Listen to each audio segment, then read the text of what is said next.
YouTube channel medical and nurses सब। आज हम बात करने वाले हैं एनएचएम के प्रोग्राम, आयुष के प्रोग्राम जो आपके एग्ज़ाम में आने हैं अपकमिंग टाइम में। तो यहाँ पर हम कुछ जो नए प्रोग्राम्स ऐड किए गए थे वो पढ़ेंगे। बाकी प्रीवियस है जो हम अलग अलग क्लासेस में बहुत सारे प्रोग्राम्स पढ़ चुके हैं, बट जो नई चीज़ें ऐड हुई हैं वो, साथ ही साथ आपको जो कुछ रिसेंट का करंट अफेयर है जीके के रिगार्डिंग 2-4 क्वेश्चन ऐड करने की कोशिश की गई है।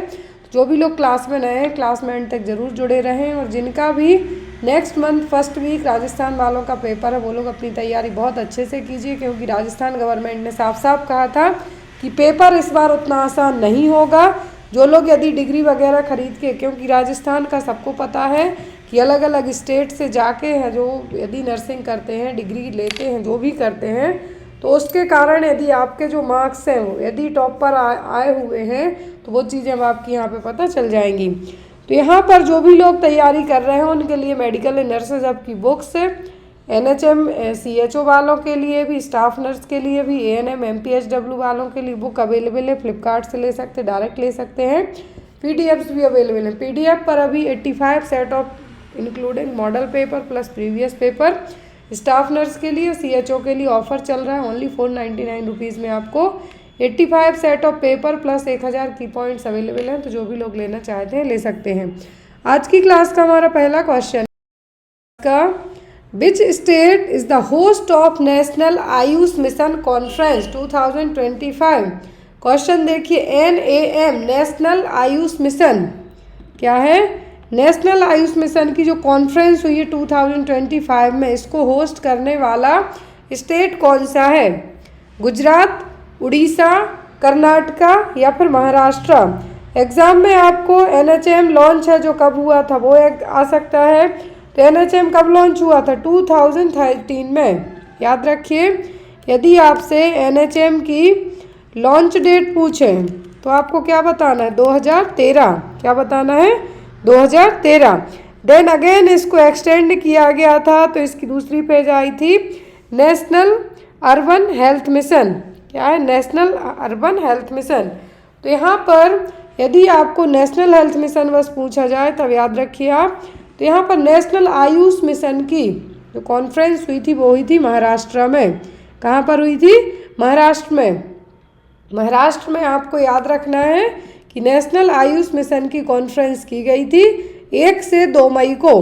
कहाँ पर? 1 से 2 मई को महाराष्ट्र की जो लोनावला सिटी है वहाँ पर। लोनावला सबको पता होगा, अच्छा खासा टूरिस्ट प्लेस है महाराष्ट्र में। तो यहाँ पर जो आयुष के साथ जो नेशनल आयुष मिशन का जो यहाँ पर कॉन्फ्रेंस किया गया था, इसका मेन एम क्या था? हेल्थ केयर और जो आयुष मेडिकल सिस्टम है, मतलब जो ट्रेडिशनल मेडिसिन है एलोपैथी के कंपेयर में, आयुष मतलब आयुर्वेदिक, यूनानी, होम्योपैथी, इन सब के लिए बढ़ावा देने के लिए है जो यहाँ पर कॉन्फ्रेंस की गई थी 1 से 2 मई को। कहाँ पर? लोनावला में। लोनावला कहाँ है आपका? महाराष्ट्र में, इसलिए यहाँ पे आप क्या सिलेक्ट करेंगे? Maharashtra. Next one is, the government has launched Zoowin, a digital platform to track the availability of which 2 type of medical supply. तो गवर्नमेंट ने हाल फिलहाल में एक पोर्टल लॉन्च किया, ज़ूविन। कोविड के टाइम पे भी किया गया था। अभी जो ज़ूविन एक डिजिटल प्लेटफॉर्म लाया गया है, तो किन 2 तरीके की मेडिकल सप्लाई के लिए प्लेटफॉर्म लाया गया है? ऑप्शन में आपको कौन कौन से हैं? Malaria medicine and dengue vaccine के लिए, anti rabies vaccine and anti snake venom के लिए, कोविड-19 वैक्सीन एंड पोलियो वैक्सीन, या फिर नन ऑफ दी अबव। तो किसके लिए भारत सरकार ने ज़ूविन पोर्टल है लॉन्च किया था, जिसमें 2 तरीके की मेडिसिनल सप्लाई किस तरीके से कहाँ तक होती है उसके लिए। एक ही आ गया था, या तो ये डेंगू के लिए है, ना मलेरिया के लिए, ना कोविड, ना पोलियो के लिए। एक ही आ गया था एंटी रेबीज वैक्सीन और anti snake venom. Snake venom कब दिए जाते हैं? जब किसी को स्नेक बाइट कर ले, सांप काट ले। वैसे ही सेम रेबीज़ का इन्फेक्टेड डॉग या वाइट किसी पर्सन को बाइट कर दे, काट दे, तो रेबीज़ वैक्सीन दी जाती है। मतलब इन दोनों को पोस्ट प्रोफाइलैक्सिस कैटेगरी में रखा जाता है। आफ्टर आप उस चीज़ के कांटेक्ट में आए उसके बाद वैक्सीन आपको दी जाएगी। पोस्ट प्रोफाइलैक्सिस का मतलब यदि पूछें तो पोस्ट प्रोफाइलैक्सिस वैक्सीन ओनली क्या है? Rabies vaccine.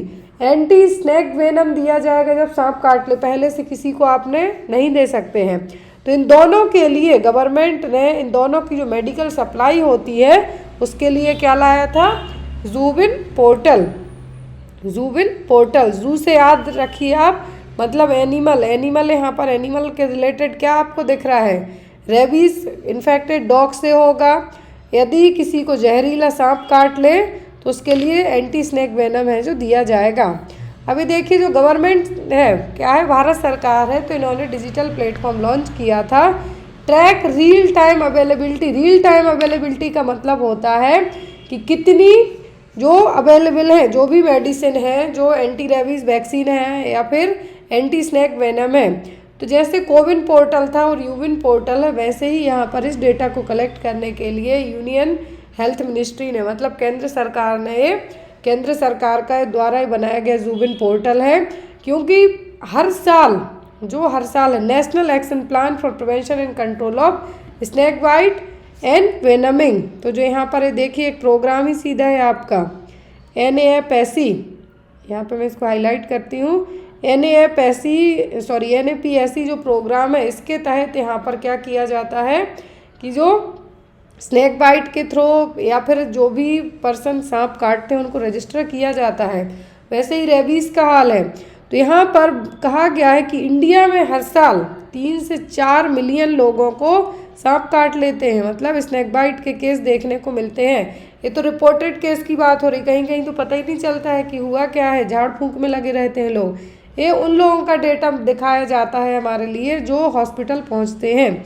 3 से 4 मिलियन लोगों को हर साल भारत में स्नेक बाइट के केस देखने को मिलते हैं, जिसके कारण 3 से 4 मिलियन, मतलब यहाँ पर 3 से 4 मिलियन लोगों को काट रहा है, जिसमें से 50,000 लोगों की डेथ है जो हो जाती है। तो इसीलिए इसके लिए जो एक पायलट प्रोजेक्ट है, इसकी शुरुआत कहाँ पे की गई, दिल्ली, मध्य प्रदेश, असम, पौंडुचेरी एंड आंध्र प्रदेश में। याद रखना है, दिल्ली, मध्य प्रदेश, असम, पौंडुचेरी एंड आंध्र प्रदेश में इसको जो जूबिन पोर्टल है इसको इनिशिएट करके स्टार्ट किया गया है कि रियल टाइम कितनी वैक्सीन क्या क्या अवेलेबिलिटी है, किसके लिए, रेबीज के लिए और स्नेक बाइट के लिए।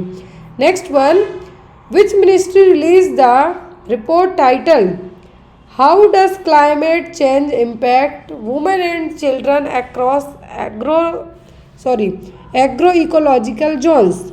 तो यहाँ पर किस मिनिस्ट्री ने एक रिपोर्ट रिलीज की थी कि क्लाइमेट चेंज का असर वुमेन और बच्चों पर किस तरीके से पड़ेगा। ऑप्शन में है ministry of environment, forest and climate change ने, ministry of rural development, ministry of health and family welfare या फिर ministry of women and child development.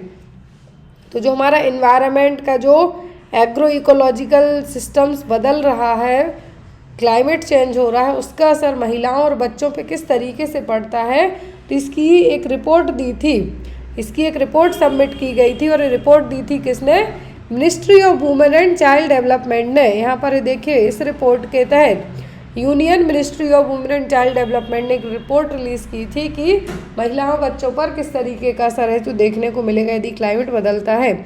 तो यहाँ पर ये देखिए कहा गया है, the report showed that women and children face a higher risk of death during disaster.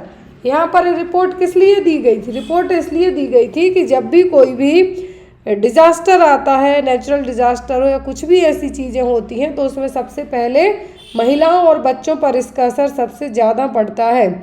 India में ऐसे 20 एग्रो इकोलॉजिकल जोन हैं जहाँ पर अलग अलग तरीके से क्लाइमेट बदलता है और जो वल्नरेबल ग्रुप में महिलाओं और बच्चों को ही रखा जाता है, तो वहाँ पर सबसे ज़्यादा डेथ होती है किसकी, महिलाओं और बच्चों की। तो इसीलिए इस रिपोर्ट को सबमिट किया है किसने, वुमेन एंड चाइल्ड डेवलपमेंट ने, union ministry of women and child development के तहत। यहाँ पे कहा गया है कि जो वेस्टर्न कोस्टल के 19 रीजन हैं जहाँ पर ये केसेस देखने को मिले हैं, नॉर्थ ईस्टर्न हिल्स हैं तो यहाँ के भी 17 ऐसे रीजन हैं।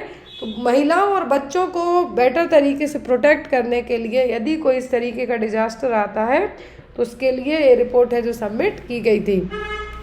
नेक्स्ट वन इज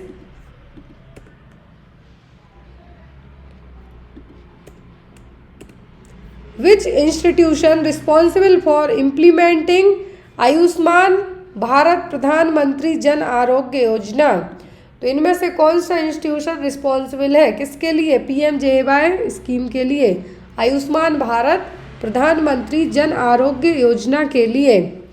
इम्प्लीमेंट करना का मतलब क्या होता है? मतलब उस चीज़ के लिए काम करना स्टार्ट कर दिया है। तो ये कौन है इसके लिए? NITI Aayog, Indian council of medical research ICMR, national health authority या फिर ministry of women and child development. तो आयुष्मान भारत प्रधानमंत्री जन आरोग्य योजना का जो इम्प्लीमेंटेशन किया जाता है वो होता है नेशनल हेल्थ अथॉरिटी के द्वारा। किसके द्वारा?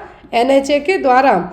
तो यहाँ पर क्योंकि अभी ये रिसेंट का क्वेश्चन इसलिए आपको बन गया कि पहले दिल्ली के जितने भी लोग हैं वहाँ पर आयुष्मान भारत योजना का PMJAY स्कीम का फ़ायदा नहीं मिल पा रहा था, बट नाउअडेज दिल्ली को भी इसमें ऐड कर दिया गया है। दिल्ली है जो 35th स्टेट बन गया है और यूनियन टेरिटरी बन गया है, जिसमें आयुष्मान भारत प्रधानमंत्री जन आरोग्य योजना का है जो अब इनको लाभ है जो मिलने वाला है। तो नेशनल हेल्थ अथॉरिटी ने और department of health and family welfare ने गवर्नमेंट ऑफ दिल्ली के साथ मिलकर क्या किया है? एक MOU साइन किया है, उसके तहत PMJAY स्कीम का लाभ दिल्ली वालों को भी मिलेगा। एज पर दैट जो PMJAY स्कीम है क्या है?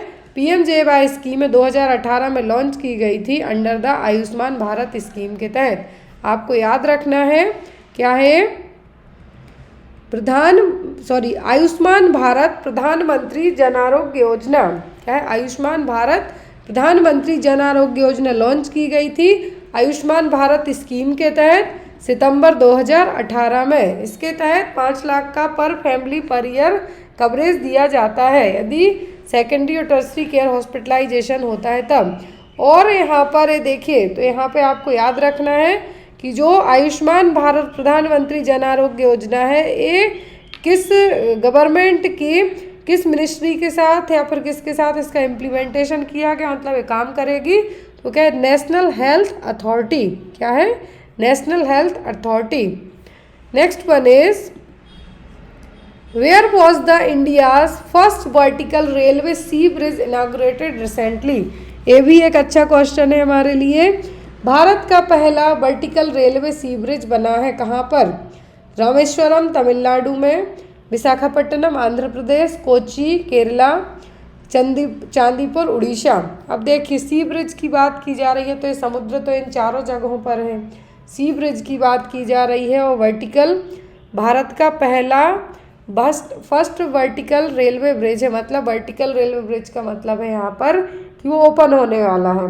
बड़ी बड़ी शिप वगैरह निकलेंगी तो वो सी ब्रिज क्या हो जाएगा? ओपन हो जाएगा, और जैसे ही शिप निकल जाएंगी उनको बंद कर दिया जाएगा। तो यहाँ पर ये बना है रामेश्वरम में। कहाँ पर? रामेश्वरम में। इसकी जो डिस्टेंस है, जो समुद्र के ऊपर ये ब्रिज बनाया गया है, इसकी डिस्टेंस देखिए 2.07 किलोमीटर है। रेल विकास निगम लिमिटेड के द्वारा इसको बनाया गया है। इसमें लागत आई है 531 करोड़, 531 करोड़ इसमें है जो लागत लगी है। और इसके जो फीचर्स हैं यहाँ पर मैंने सब कुछ ऐड किया है ताकि आपको कन्फ्यूज़न ना हो। पंबन ब्रिज सबने नाम सुना है। पंबन ब्रिज पहले भी बना था, बट 1913 में 1913 में जब पंबन ब्रिज बनाया गया था, तो जब 1964 में साइक्लोन आया था, क्या आया था? साइक्लोन आया था, तो उस दौरान तो ये बच गया था। लेकिन यहाँ पर 2007 में इसमें कुछ डैमेज वगैरह हो गया था, इसीलिए यहाँ पर इसको भी हाल फिलहाल में 6 अप्रैल 2025 को मोदी जी ने इस ब्रिज का उद्घाटन किया है। पंबन ब्रिज नाम इसका सबको पता है, पंबन ब्रिज की रामेश्वरम में है। तो यहाँ पर पहला वर्टिकल सी ब्रिज है जो कि 2.07 किलोमीटर की उस पर बनाया गया है। 531 करोड़ इसमें लागत आई है और 72.5 मीटर लिफ्ट हो सकता है। क्या है? सॉरी, यहाँ पर क्या है? फीचर्स इसके क्या है? 72.5 मीटर वर्टिकली लिफ्ट हो सकता है और 17 मीटर है जो यहाँ पर ऊंचाई तक जा सकता है। जो भी लंबी शिप वगैरह होंगी या जो भी होगा तो उसको क्रॉस करने में प्रॉब्लम नहीं होगी। नेक्स्ट वन इज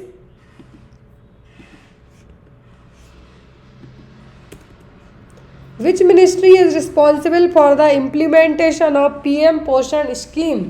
तो कौन सी यहाँ पर मिनिस्ट्री है जो जिम्मेदार है किसके लिए? पीएम पोषण स्कीम के लिए?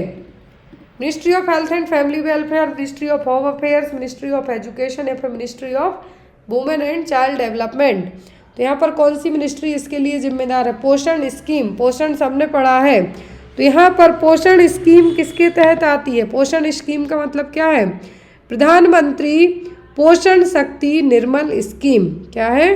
प्रधानमंत्री पोषण शक्ति निर्मल स्कीम। तो इसके तहत यहाँ पर ये लाई गई थी मिनिस्ट्री ऑफ एजुकेशन के तहत। किसके तहत?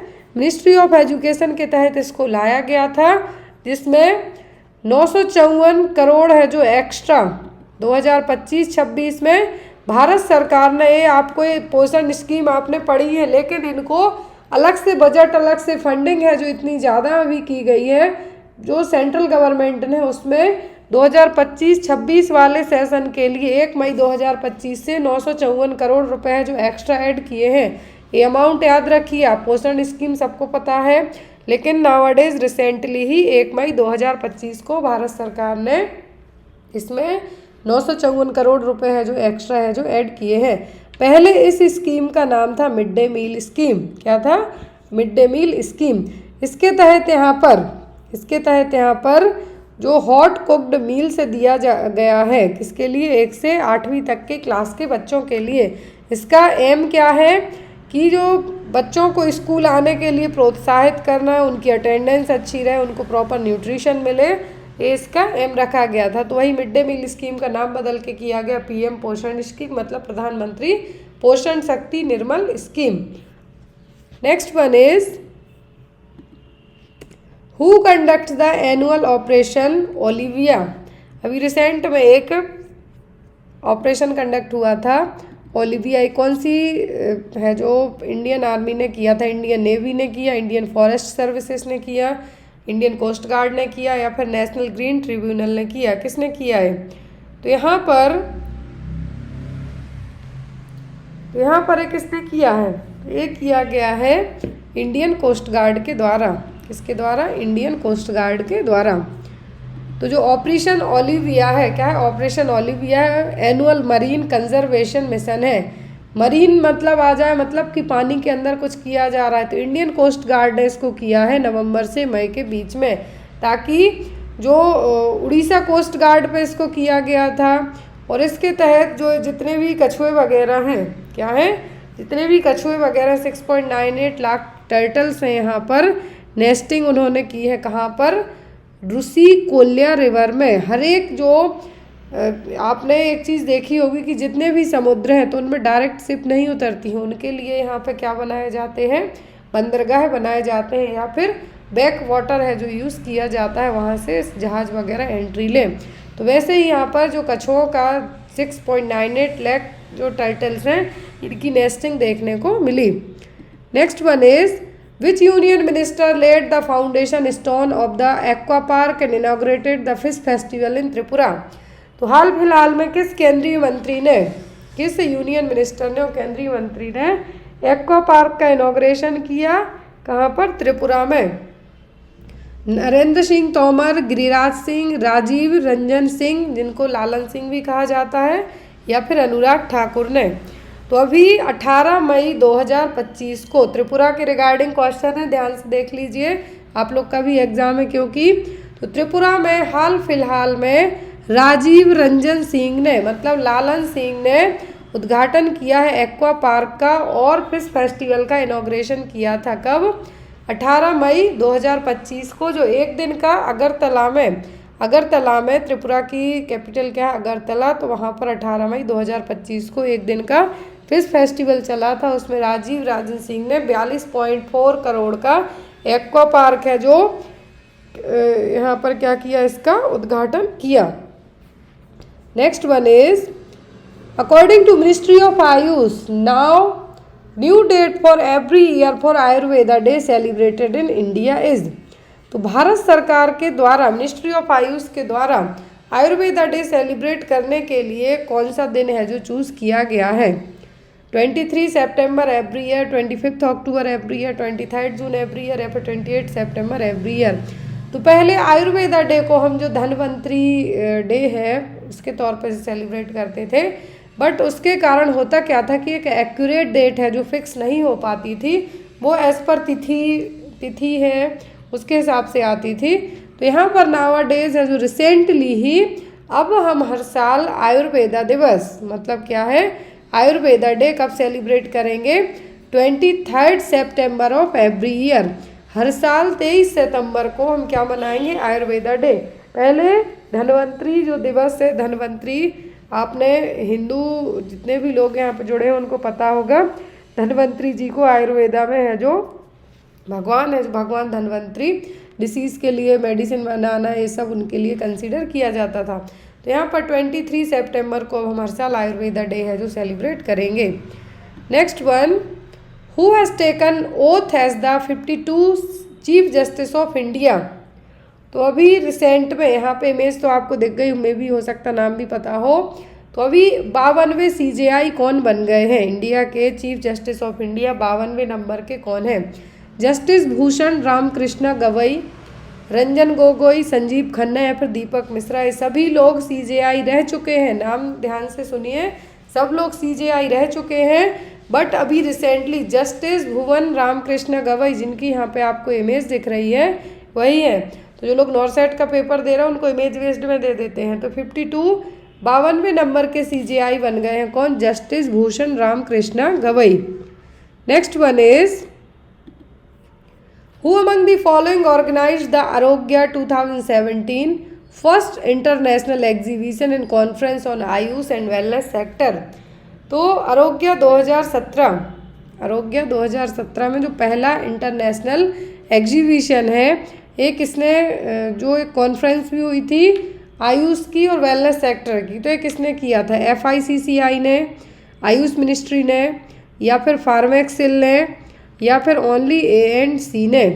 तो यहाँ पर जो आरोग्य 2017 का जो पहला इंटरनेशनल एग्जीबिशन हुआ था आयुष और वेलनेस सेक्टर के लिए, एक किया था किसने, FICCI ने एंड फार्मेक्सिल ने। मतलब यहाँ पर आपका ऑप्शन यहाँ पे D हो जाएगा। अगला क्वेश्चन है हमारा, राष्ट्रीय Karmayogi Jan Seva programme is launched by which ministry. Rashtriya Karmayogi Jan Seva programme है, एक इस मिनिस्ट्री के तहत लॉन्च किया गया था। Ayush, women and child development, ministry of home affairs या फिर नन ऑफ दी अबव। गृह मंत्रालय ने किया, वुमेन एंड चाइल्ड डेवलपमेंट ने किया कि आयुष ने किया। तो यहाँ पर जो राष्ट्रीय कर्मयोगी जन सेवा प्रोग्राम है ये लॉन्च किया गया था किसके तहत, आयुष के तहत। किसके तहत, आयुष के तहत इसको लॉन्च किया गया था कि to build a citizen centric accountable and compensate workforce यहाँ पर प्रोवाइड की जाएगी। तो राष्ट्रीय कर्मयोगी जन सेवा प्रोग्राम आयुष ने यहाँ पे इसको क्या किया था, लॉन्च किया था। Next one is, who has been appointed as the new comptroller and auditor general of India, CAG। नए CAG कौन चुने गए, CJI अलग है, CAG अलग है। तो वो कौन है, अमित सिंघानिया, SS दुबे, दीपक मिश्रा या फिर के संजय मूर्ति। यहाँ पर आप इमेज देख रहे हैं किनकी है। तो यहाँ पर जो नए न्यू CAG चुने गए हैं वो कौन है, वो है के संजय मूर्ति। कौन है, K Sanjay Murthy. Next one, who was appointed principal secretary to the prime minister Narendra Modi on 22 फरवरी। तो अभी हाल फिलहाल में क्या है, हाल फिलहाल मतलब फरवरी 2025 में ही, मतलब 22 फरवरी 2025 को प्राइम मिनिस्टर मोदी जी के सेक्रेटरी 2 चुने गए, प्रिंसिपल सेक्रेटरी 2 चुने गए हैं। तो वो कौन है, अनमोल सिंह, शक्तिकांत दास, अजीत डोभाल या फिर व्योमिका शर्मा। व्योमिका शर्मा का नाम आपने अभी जो ऑपरेशन सिंदूर है उसमें सुना है, जो कुरैशी है उनका नाम भी आपने सुना है। तो यहाँ पर जो मोदी जी के प्रिंसिपल सेक्रेटरी 2 हैं वो कौन है, वो है शक्तिकांत दास। कौन है, शक्तिकांत दास हैं जो यहाँ पर नए प्रिंसिपल सेक्रेटरी 2 चुने गए हैं फरवरी 2022 को। नाम इनका याद रखिए आपको, शक्तिकांत दास कौन हो गए अभी, principal secretary to the prime minister of India, जो कि 68 ईयर के हैं और ये पहले गवर्नर भी रहे हैं RBI के 2024 तक। रिजर्व बैंक ऑफ इंडिया के गवर्नर रहे 2024 तक, अभी नहीं है लेकिन। Next one is who has been appointed as the chairman of SEBI in February 2025। 2025 में, फरवरी 25 में सेबी आपने नाम सुना होगा, जो शेयर मार्केट होते हैं, जो म्यूचुअल फंड वगैरह होते हैं, लोग अपना अपना जहाँ पे पैसा इन्वेस्ट करते हैं, तो उसके लिए भी कोई एक कंट्रोल करने के लिए होना चाहिए। तो सेबी के नए चेयरमैन कौन है, जो कि फरवरी 25 में ही चुने गए हैं? तुहिन कांता पांडे, मणिशंकर, जितेंद्र कुमार या फिर बालवीर सिंह। तो नए चेयरमैन सेबी के चुने गए हैं तुहिन कांता पांडे। कौन है? Tuhin Kanta Pandey. Next one is scientist recently discovered a new species of damselfly called Caliphaea sinuofurcata in which state. तो यहाँ पर एक डैमसेल फ्लाई है जो अभी रिसेंट में डिस्कवरी हुई है। तो इंडिया के किस स्टेट में इसकी डिस्कवरी हुई है? जो यहाँ पे आपको दिख रही है, काइंड ऑफ ड्रैगन फ्लाई जैसे दिख रही है, बट ये क्या है? Damsel fly कैलीपिया साइनिफ्यूरकेटा। तो ये कहाँ पर अभी इसकी डिस्कवरी हुई? असम, मिजोरम, अरुणाचल प्रदेश या फिर नागालैंड। तो इसकी खोज अभी हुई है कहाँ पर? अरुणाचल प्रदेश में। कहाँ पर? अरुणाचल प्रदेश में। नेक्स्ट है यहाँ पर which country is the host of 46th association of south east Asian nation. Asian summit 2025 होना है जो, इसमें 46वां होस्ट है जो, कौन सा देश है? म्यांमार, थाईलैंड, वियतनाम या फिर मलेशिया। तो यहाँ पर जो association of south east Asian nation है, मतलब एशियन समिट 2025 है 46 नंबर का। तो यहाँ पर ये 26-27 मई 2 दिन चल रहा है, मतलब ये ऑलरेडी हो चुका है 27 मई को। कहाँ पर? तो ये हुआ है मलेशिया में। कहाँ पर? ये हुआ है मलेशिया में। 46वां एशियन समिट कुआलालंपुर, मतलब मलेशिया का ही एक जगह है जहाँ पर 26 और 27 मई को ये हुआ है, जहाँ पर अलग अलग देश हैं जो यहाँ पर क्या हुए हैं? इकट्ठे हुए हैं। और ये समिट स्टार्ट चल रहा है कब से? 1967 से। Next one is first Indian women to win Booker prizes. अभी हाल फिलहाल में एक नाम और आ रहा है, कन्नड़ा एक राइटर हैं, उनका नाम आया था इंटरनेशनल बुकर प्राइज़ के लिए। बट भारत की पहली महिला जिन्होंने बुकर प्राइज़ जीता था वो कौन थी? अरुंधति रॉय, बानू मुश्ताक, शबाना आजमी या फिर ऑल ऑफ दी अबव। तो अभी रिसेंट में जो इंटरनेशनल बुकर प्राइज़ 2025 में मिला है, तो वो तो मिला है बानू मुश्ताक को, जो कि एक कन्नड़ा राइटर हैं। लेकिन सबसे पहले भारत की पहली महिला थी, वो कौन थी? वो थी अरुंधति रॉय। क्या है? अरुंधति रॉय पहली महिला है जिनके लिए क्या मिला है? बुकर प्राइज़ मिला था, अरुंधति रॉय। ये देखिए जो अभी रिसेंट में मिला है कन्नड़ा में, जो यहाँ पर अवार्ड दिया गया है बानू मुश्ताक को। तो इनका जो एक कलेक्शन था, 12 शॉर्ट स्टोरी कलेक्शन था, हार्टलैम्प। ओरिजिनल इसका टाइटल क्या था? हृदय दीपा। इन कन्नड़ा में यदि उनका कहें तो क्या था? हृदय दीपा, हार्टलैम्प। इसके लिए उनके लिए क्या मिला है? बुकर प्राइज़ मिला है 2025 में। Next one is national family health survey in India is done every. तो जो NFHS है भारत में कितने सालों के अंदर होता है? Every 1 year, every 3 year, every 5 year या फिर एवरी 10 ईयर। ये आपको एग्जाम में क्वेश्चन आ सकता है और आपके लिए आज का क्वेश्चन भी बताया जाएगा। तो सबसे पहले जो NFHS हुआ था वो हुआ था 92 to 93 में, 1992 से 1993 के बीच में किया गया था। उसके बाद हर 3 साल में क्या है? एवरी 3 ईयर में ये यहाँ पे कंडक्ट किया जाता है NFHS सर्वे। दूसरा हुआ था 1998 से 99, यहाँ पे मैं ऐड कर देती हूँ 1992 से 93 में कौन सा हुआ था? फर्स्ट हुआ था। फिर दूसरा कब किया गया था आपको? दूसरा हुआ था आपका 1998 से 99 तक सेकंड हुआ था। एंड देन थर्ड हुआ था आपका 2005 से 2006 के बीच में। फोर्थ हुआ था 2015 से 2016 के बीच में। फिर 2019 से 21 के बीच में। तो इस तरीके से मिला के यहाँ पे आपके क्या हुए? NFHS है जो कंडक्ट किए गए हैं। और इन NFHS के तहत हर साल यहाँ पर क्या मोर्टलिटी जो हेल्थ सिस्टम है वो किस तरीके से है, कितनी जनता है, वाइटल क्या है, वो सब यहाँ पे इंक्लूड किए जाते हैं। और यदि आपको सेंसस पूछें, क्या है आपको, यदि सेंसस पूछें तो वो आपको कहना है हर 10 साल में, कितने, हर 10 साल में सेंसस है जो कंडक्ट किया जाता है। क्लियर है? हेल्थ कार्ड है, किसके लिए यूज़ किया जाता है, ग्रोथ मॉनिटरिंग को बच्चों के लिए। जो आपने इम्यूनाइजेशन कार्ड देखा होगा उसमें इस तरीके से कर्व बना होता है बच्चे की एज, हाइट और वेट तीनों चीज़ों के अकॉर्डिंग। तो यहाँ पर वेट एंड हाइट है जो कैलकुलेट की जाती है बच्चे की एज के अकॉर्डिंग, एंड बताया जाता है कि बच्चा प्रॉपर ग्रोथ कर रहा है या नहीं। तो बच्चों की ग्रोथ मॉनिटरिंग के लिए रोड टू हेल्थ कार्ड या फिर ग्रोथ कार्ड है जो यूज़ किया जाता है। यहाँ पर यदि आपको एग्जाम में इस तरीके से आता है तो भी आप कह सकते हैं। तो यहाँ पर बच्चे की हाइट और वेट, क्या है, हाइट और वेट है जो एज के अकॉर्डिंग यहाँ पर इंक्लूड और कैलकुलेट की जाती है। Next one is Haversian canals are found in. तो हेवर्सियन कैनाल्स कहाँ पर पाई जाती हैं, बोन में, ब्रेन में, लंग्स में या फिर किडनी में। तो वन लाइनर क्वेश्चन भी आपको आते हैं एग्जाम में। जो हेवर्सियन कैनाल्स हैं कहाँ पर पाई जाती हैं, तो हेवर्सियन कैनाल्स प्रेजेंट रहती हैं कहाँ पर, बोन्स में। इस तरीके से रहेंगी। यदि आपको एग्जाम में आता है तो हेवर्सियन कैनाल्स कहाँ पर होंगी, बोन्स में। Next one is Kahn test is done for the diagnosis of. Exam में क्वेश्चन आता है, नोट डाउन कीजिए।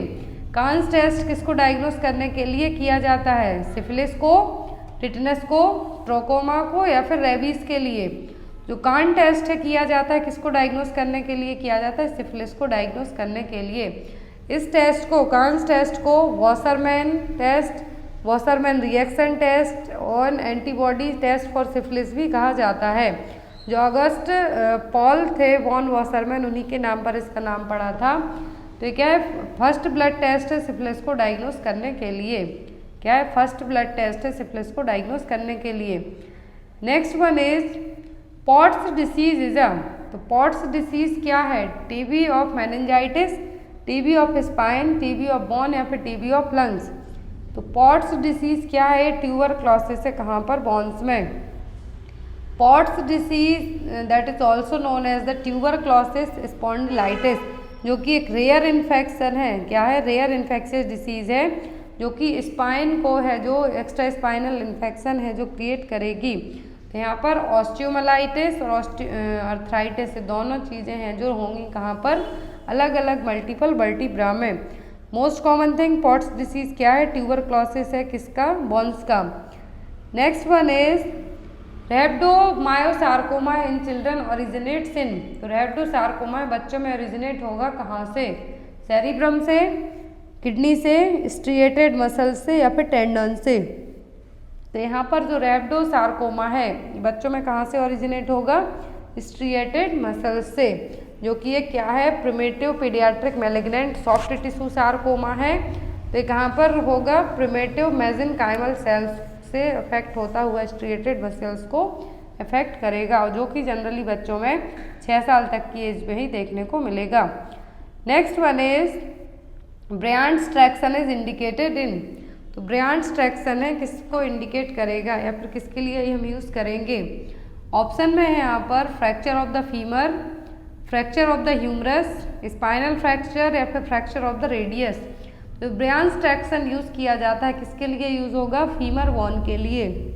यदि फीमर में फ्रैक्चर हुआ है तो उसके लिए ब्रायंट्स ट्रैक्शन है जो यूज़ किया जाएगा। यदि चिल्ड्रन कितने हों, वेट यदि पूछते हैं एग्जाम में, तो यदि बच्चा जिसकी एज 2 साल से ज़्यादा हो तभी हमें यूज़ करेंगे। लेस देन 2 ईयर ओल्ड और लाइटर चाइल्ड। तो यहाँ पर ये देखिए जो बच्चों में जनरली ब्रायंट्स ट्रैक्शन है जो यूज़ किया जाएगा। Next is best position for a client in hypovolaemic shock is. तो यदि हाइपोवॉल्यूमिक शॉक है तो कौन सी पोजीशन देंगे, नी चेस्ट, ट्रेंडलेनबर्ग, फॉलर्स या फिर लेटरल पोजीशन। तो यदि पेशेंट को हाइपोवॉल्यूमिक शॉक है तो हम कौन सी पोजीशन देंगे, ट्रेंडलेनबर्ग पोजीशन। यदि पेशेंट यहाँ पर कहा है the patient is supine on the table with their head declined below their feet. तो यहाँ पर ट्रेंडनबर्ग पोजीशन में क्या किया जाएगा, यदि हाइपोवोलेमिया का पेशेंट है, हाइपोवोलेमिक शॉक का पेशेंट है, तो यहाँ पर हम क्या करेंगे, पेशेंट का हेड डाउन करेंगे, लेग है जो अपसाइड जाएंगे, तो इसको क्या कहा गया, ट्रेंडनबर्ग पोजीशन। कॉर्ड प्रोलैप्स होती है तब भी यही पोजीशन है जो दी जाएगी। यहाँ पर जो एक एंगल बनता है कितना बनेगा, 16 डिग्री का। Next one is cold calorie test is use to check the functioning of. तो कोल्ड कैलोरी टेस्ट किसकी फंक्शनिंग को चेक करने के लिए किया जाता है, हार्ट की, हाइपोथैलेमस, ब्रेन स्टीम या फिर पॉन्स। तो कोल्ड कैलोरी टेस्ट किया जाता है ब्रेन स्टीम के लिए। क्या है इसमें, क्या किया जाता है, ऑकस्टिक नर्व को कोल्ड या फिर वार्म वाटर के थ्रू है जो ईयर कैनाल में भेजा जाएगा। कोल्ड भी होता है वाटर या फिर वार्म वाटर भी यहाँ पर यूज़ किया जा सकता है।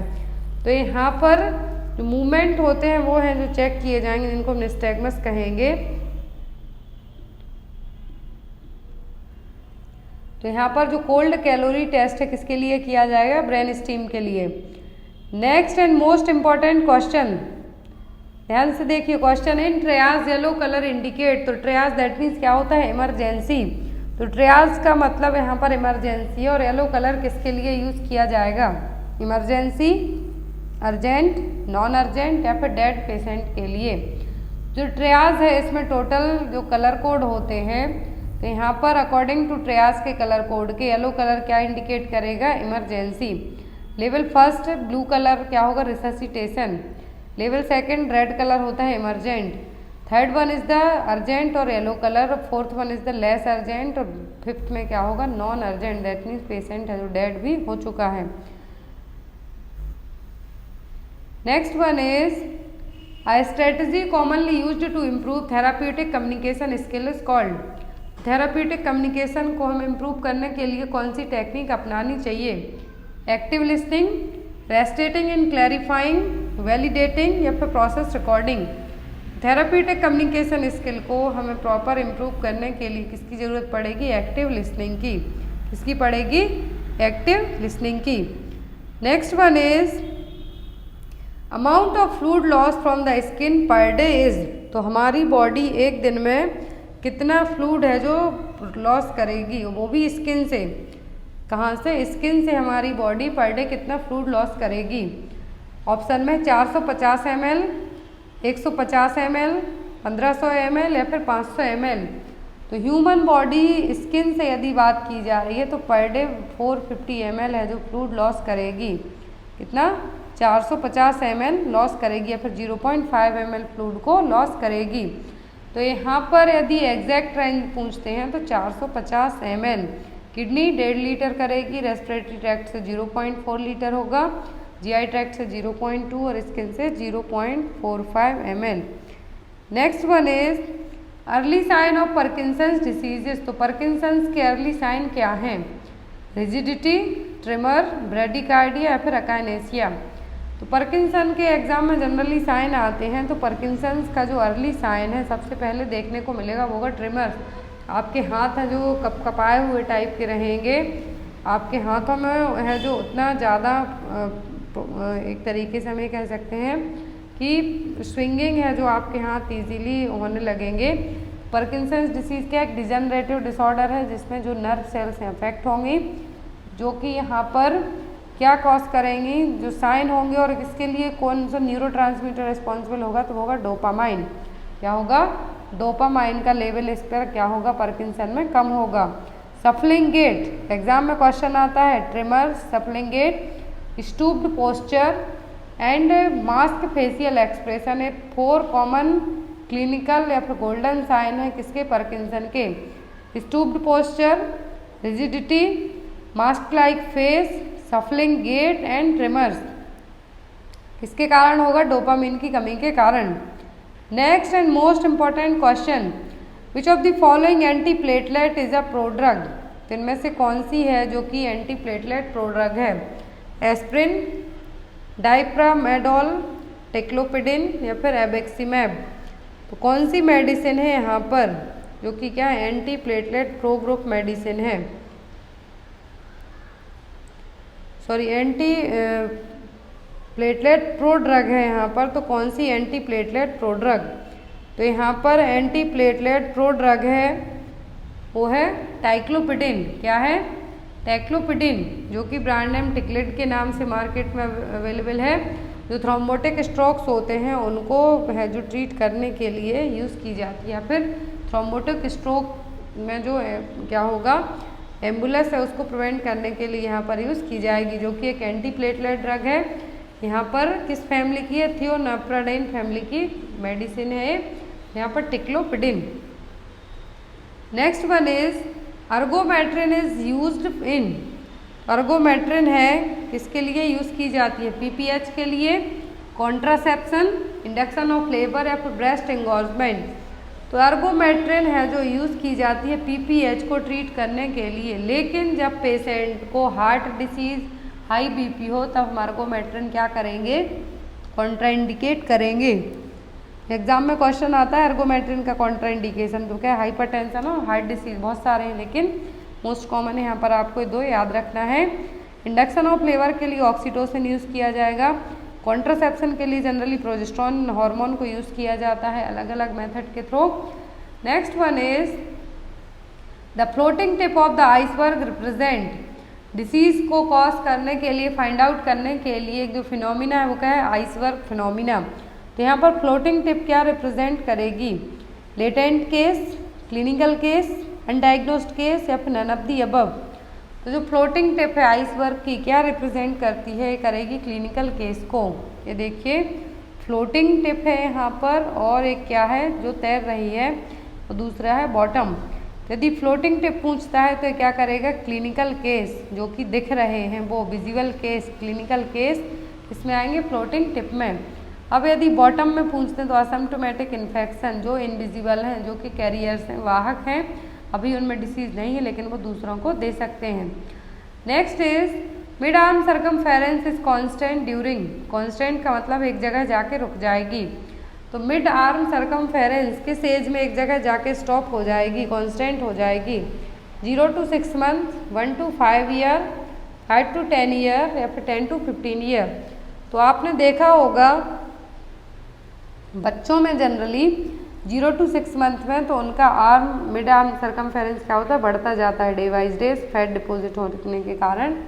अब यहाँ पर कांस्टेंट किस एज में हो जाता है? इसके बाद दैट मीन बहुत ज़्यादा स्लो होगा, तो होगा 1 से 5 साल की एज में। कब? 1 से 5 साल की एज में मिड अपर आर्म सर्कमफेरेंस क्या हो जाता है? कांस्टेंट हो जाएगा। अब इसको नापने के लिए जो टेप यूज़ करते हैं MUSC, तो वो क्या है? Shakir tape. इसमें 3 लाइन, 3 कलर कोड रहेंगे। रेड दैट मीन्स बच्चा क्या severely acute malnutrition, SAM की कंडीशन है। Yellow that means moderate acute malnutrition है, और ग्रीन दैट मीन्स बच्चा क्या है? फुली हेल्दी है। Next one is route of administration of hepatitis B vaccine is. तो हेपेटाइटिस बी वैक्सीन किस रूट से दी जाती है? इंट्राडर्मल, सबक्यूटेनियस, इंट्रामस्कुलर या फिर इंट्रावीनस। तो जो हेपेटाइटिस बी वैक्सीन दी जाती है इंट्रामस्कुलर दी जाती है, at the time of birth दी जाती है, और यदि बच्चे का वजन 2 किलो से कम हो तब हम इंतज़ार करेंगे, वेट करेंगे बच्चे को, तब हम यदि एक आपको क्वेश्चन एग्जाम में आता है कि बच्चे का वेट कितना हो, 2 kg से भी कम हो, तब हम हेपेटाइटिस बी वैक्सीन नहीं देंगे। और जितने भी हेल्थ केयर वर्कर्स होते हैं उनको मैंडेटरी रखी जाती है हेपेटाइटिस बी वैक्सीनेटेड होना। किस रूट से दी जाती है? इंट्रामस्कुलर रूट से। Next one is What is the amount of solution should be for giving evacuant enema in adult? evacuant enema यदि हम किसी पेशेंट को दे रहे हैं, उसका पूरा रेक्टम खाली करवाना है, कितना अमाउंट देंगे सॉल्यूशन का? 100 ml और लेस, 150 ml और लेस, 250 to 500 ml या फिर 500 to 1000 ml। यदि इवाक्यूएंट एनीमा देना है हमें किसी एडल्ट पेशेंट को, तो कितना अमाउंट होगा सॉल्यूशन का? 500 से 1000 ml तक। नेक्स्ट वन इज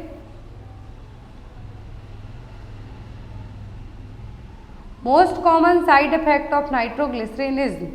तो नाइट्रोग्लिसरीन किसके लिए दी जाती है? एंजाइना पेक्टोरिस के पेशेंट में चेस्ट पेन के को ट्रीट करने के लिए, फिर ड्रग ऑफ चॉइस हम कह सकते हैं, सबलिंगुअली दी जाती है। क्या साइड इफेक्ट होंगे? Abdominal cramp, shortness of breath, increased blood pressure या फिर हेडेक। तो कॉमन साइड इफेक्ट होंगे नाइट्रोग्लिसरीन के, वो क्या होंगे? Headache. Next one is the first recorded pandemic was called the black death. तो पहली महामारी जिसको हमने ब्लैक डेथ कहा था वो कौन थी? रेबीज, लेप्रोसी, प्लेग या फिर कोविड-19। तो फर्स्ट महामारी रिकॉर्ड की गई थी ब्लैक डेथ के रूप में, वो कौन थी? वो थी प्लेग। क्या थी? Plague. Next one is emboli due to डीबीटी गोज टू। तो डीप वेन थ्रोम्बोसिस के थ्रू जो एम्बुलाई बनेगा वो कहाँ पर जाएगा? स्प्लीन में, लिवर में, लंग्स में या फिर ब्रेन में। तो जो एम्बुलाई डीप वेन थ्रोम्बोसिस के कारण बनेगा, डीबीटी के कारण बनेगा, ये फ्लोट होते हुए कहाँ पर पहुँचेगा? लंग्स में। क्या होगा? जो कि पल्मोनरी एम्बोलिज्म है जो क्रिएट करेगा। Next one is bone dysplasia is due to. तो बॉन्ड डिस्पेसिया किसके कारण होगा? Hormonal imbalance, vitamin deficiency, faulty development या फिर फॉल्ट न्यूट्रिशन। बॉन्ड डिस्पेसिया होगा किसके कारण? ये होगा फॉल्टी डेवलपमेंट के कारण। Next one is amount of haemoglobin in a neonate. तो न्यूनेट में कितना हीमोग्लोबिन होगा? 14 से 16 ग्राम %, 16 से 18 ग्राम %, 12 से 14 ग्राम % या फिर 10 से 12 ग्राम %। तो एक न्यूनेट की बात की जा रही है तो कितना होगा? 16 से 18 ग्राम % तक। नेक्स्ट वन इज पढ़े Bharat campaign is launch by which ministry. Question है यहाँ पर, पढ़े भारत कैंपेन किस मिनिस्ट्री ने लॉन्च किया था? Ministry of women and child development, ministry of home affairs, ministry of education या फिर मिनिस्ट्री ऑफ डिफेंस। तो पढ़े भारत कैंपेन लॉन्च किया गया था 2022 में ही इसको लॉन्च किया था मिनिस्ट्री ऑफ एजुकेशन ने। पढ़े भारत कैंपेन अलग है, तो यहाँ पर पढ़े भारत कैंपेन लॉन्च किया था मिनिस्ट्री ऑफ एजुकेशन ने। कब? 10 अप्रैल 2022 को। 1 जनवरी से 10 अप्रैल 2022 तक के लिए 100 दिन का कैंपेन लॉन्च किया गया था पढ़े भारत। तो कब हुआ था? 1 जनवरी से 10 अप्रैल तक का इसके लिए ड्यूरेशन रखा गया था। किसके लिए? 100 दिन तक के लिए। कुछ प्रोग्राम्स हैं जो कि 7 से 8 प्रोग्राम जो आपके एग्जाम में आते हैं, तो वो यहाँ पर देखेंगे हम, जो कि MCQ बेस्ड नहीं यहाँ पर पूरा उनको बताया गया है, क्योंकि इसी टाइप से एग्जाम में आपको आएंगे तो MCQ बेस्ड, लेकिन एक प्रोग्राम से 5-5, 6-6 क्वेश्चन तक बनते हैं। इसलिए फर्स्ट है यहाँ पर RBS के प्रोग्राम, राष्ट्रीय बाल स्वास्थ्य कार्यक्रम। फुल फॉर्म आता है, डेट पूछी जाती है, बेनिफिशियर्स पूछे जाते हैं और इसके 4D ग्रुप पूछे जाते हैं। फर्स्ट है यहाँ पर राष्ट्रीय बाल स्वास्थ्य कार्यक्रम, जो कि गवर्नमेंट ऑफ इंडिया ने, ministry of health and family welfare ने 2013 में फरवरी 2013 में लॉन्च किया था। तो यहाँ पर राष्ट्रीय बाल स्वास्थ्य कार्यक्रम का जो एम रखा गया था, एक इसके लिए था जिसमें child health screening, initiative, early intervention services है जो इंक्लूड की गई थी। अब यहाँ पर जो सर्विसेज हैं कितनी? टोटल 30 इसमें आइडेंटिफाइड हेल्थ कंडीशन इंक्लूड की गई थी, जिसका प्री ट्रीटमेंट मैनेजमेंट है जो प्रोवाइड करवाया जाएगा। तो अब जो 30 कंडीशन थी इनको 4 ग्रुप में डिवाइड किया गया था। तो इन चारों ग्रुप में वो टोटल 30 है जो इंक्लूड कर दी गई थी। तो वो क्या थी? Defect at birth. ध्यान से देखिए RBS की लॉन्चिंग डेट, फुल फॉर्म, और जो यहाँ पर बेनिफिशियर्स हैं उनको कौन से 4Ds हैं जो जिसमें टोटल 30 डिसीज़ हैं इंक्लूड की गई थी, 30 प्रॉब्लम्स हैं जो इंक्लूड की गई थी। तो वो 4Ds क्या हैं? Defects at birth, deficiencies, childhood disease and developmental delay and disabilities. तो वो कौन कौन सी हैं? तो ये रही यहाँ पर टोटल 4। डिफेक्ट एट बर्थ में क्या हो जाएंगे? न्यूरल ट्यूब डिफेक्ट, क्या होगा? NTD, Down syndrome, cleft lip and palate, ये सभी क्या है? फ्री, इनका स्क्रीनिंग की जाएगी, अर्ली इंटरवेंशन किया जाएगा, फ्री ट्रीटमेंट है जो प्रोवाइड करवाया जाएगा। फिर आता है चाइल्डहुड डिसीज़, जो कि बचपन से ही डिसीज़ हैं, वो यहाँ पर इंक्लूडेड हैं। डेफिशिएंसी का मतलब है जिनकी कमी के कारण जो प्रॉब्लम हुई है वो, डेवलपमेंटल डिले और डिसेबिलिटीज़ हैं वो, तो यहाँ पर क्या किए जाएंगे? ट्रीट किए जाएंगे। मिशन इंद्रधनुष हमने कल ही पढ़ा है। मिशन इंद्रधनुष 25 दिसंबर 2014 को लॉन्च किया गया था। यहाँ पर जो 8 प्रिवेंटेबल डिसीज़ हैं इंक्लूड की गई थी वो क्या थी? Diphtheria, whooping cough, tetanus, polio, measles, tuberculosis, hepatitis B, meningitis, pneumonia and rotavirus, diarrhoea. और जैपनीज इंसेफ्लाइटिस है जो यहाँ पर इंक्लूड किए गए थे। नेक्स्ट है यहाँ पर when was the universal immunisation programme launched. ये क्वेश्चन एग्जाम में आता है कि यूनिवर्सल इम्यूनाइजेशन प्रोग्राम कब लॉन्च किया गया था। 1898 में, 1985 में, 1999 में, फिर 1995 में। तो यूनिवर्सल इम्यूनाइजेशन प्रोग्राम लॉन्च किया गया था 1985 में। कब?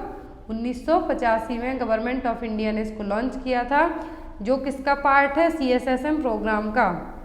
किसका है? CSSM प्रोग्राम किसी का पार्ट है, किसका? यूनिवर्सल इम्यूनाइजेशन प्रोग्राम का। देन आफ्टर इसके बाद क्या आ गया था? NRHM 2005 में। नेक्स्ट है यहाँ पर बहुत सारे प्रोग्राम जो कि reproductive, maternal, neonatal, child, adolescent health programme है। तो यहाँ पर स्क्रीनशॉट ले लीजिए आप इन प्रोग्राम्स का, जो कि हम एक एक करके है जो अपकमिंग क्लासेस में भी पढ़ लेंगे यदि जो छूट जाते हैं कुछ। फर्स्ट है JSS के कार्यक्रम, एग्जाम में आता है जननी शिशु सुरक्षा कार्यक्रम, राष्ट्रीय किशोर स्वास्थ्य कार्यक्रम, राष्ट्रीय बाल स्वास्थ्य कार्यक्रम, यूनिवर्सल इम्यूनाइजेशन प्रोग्राम, मिशन इंद्रधनुष का इंटेंसिफाइड और 2.0 पढ़ चुके हैं हम। फिर यहाँ पर तो अभी हमने RBS के भी पढ़ लिया है, जननी सुरक्षा योजना, प्रधानमंत्री सुरक्षित मातृत्व अभियान, तो पूरे हम यहीं पर आज ही देख लेंगे। तो यहाँ पर जो फर्स्ट है वो जननी शिशु सुरक्षा कार्यक्रम एग्जाम में आता है, जो कि जून 2011 में लॉन्च किया गया था। तो इसमें प्रेग्नेंट मदर और सिक इन्फेंट्स हैं उनकी फ्री है जो केयर करवाई जाएगी, किसमें? जननी शिशु सुरक्षा कार्यक्रम के तहत। फिर यहाँ पर राष्ट्रीय किशोर स्वास्थ्य कार्यक्रम, राष्ट्रीय किशोर से ही आप समझ सकते हैं जो एडोलेसेंट एज ग्रुप है 10 साल से लेकर 19 साल तक के एज ग्रुप इसमें कवर किए जाएंगे। राष्ट्रीय किशोर स्वास्थ्य कार्यक्रम 7 जनवरी 2014 को इसके लिए लॉन्च किया गया था। फिर जननी सुरक्षा योजना, तो जननी सुरक्षा योजना लॉन्च की गई थी मैटरनल न्यूनेटल डेथ को कम करने के लिए। तो 12 अप्रैल 2005 को आई थी। इसका एम था इंस्टीट्यूशनल डिलीवरीज को बढ़ावा देना, जिससे मैटरनल मॉर्टेलिटी और इन्फेंट मॉर्टेलिटी रेट को कम कर सकें।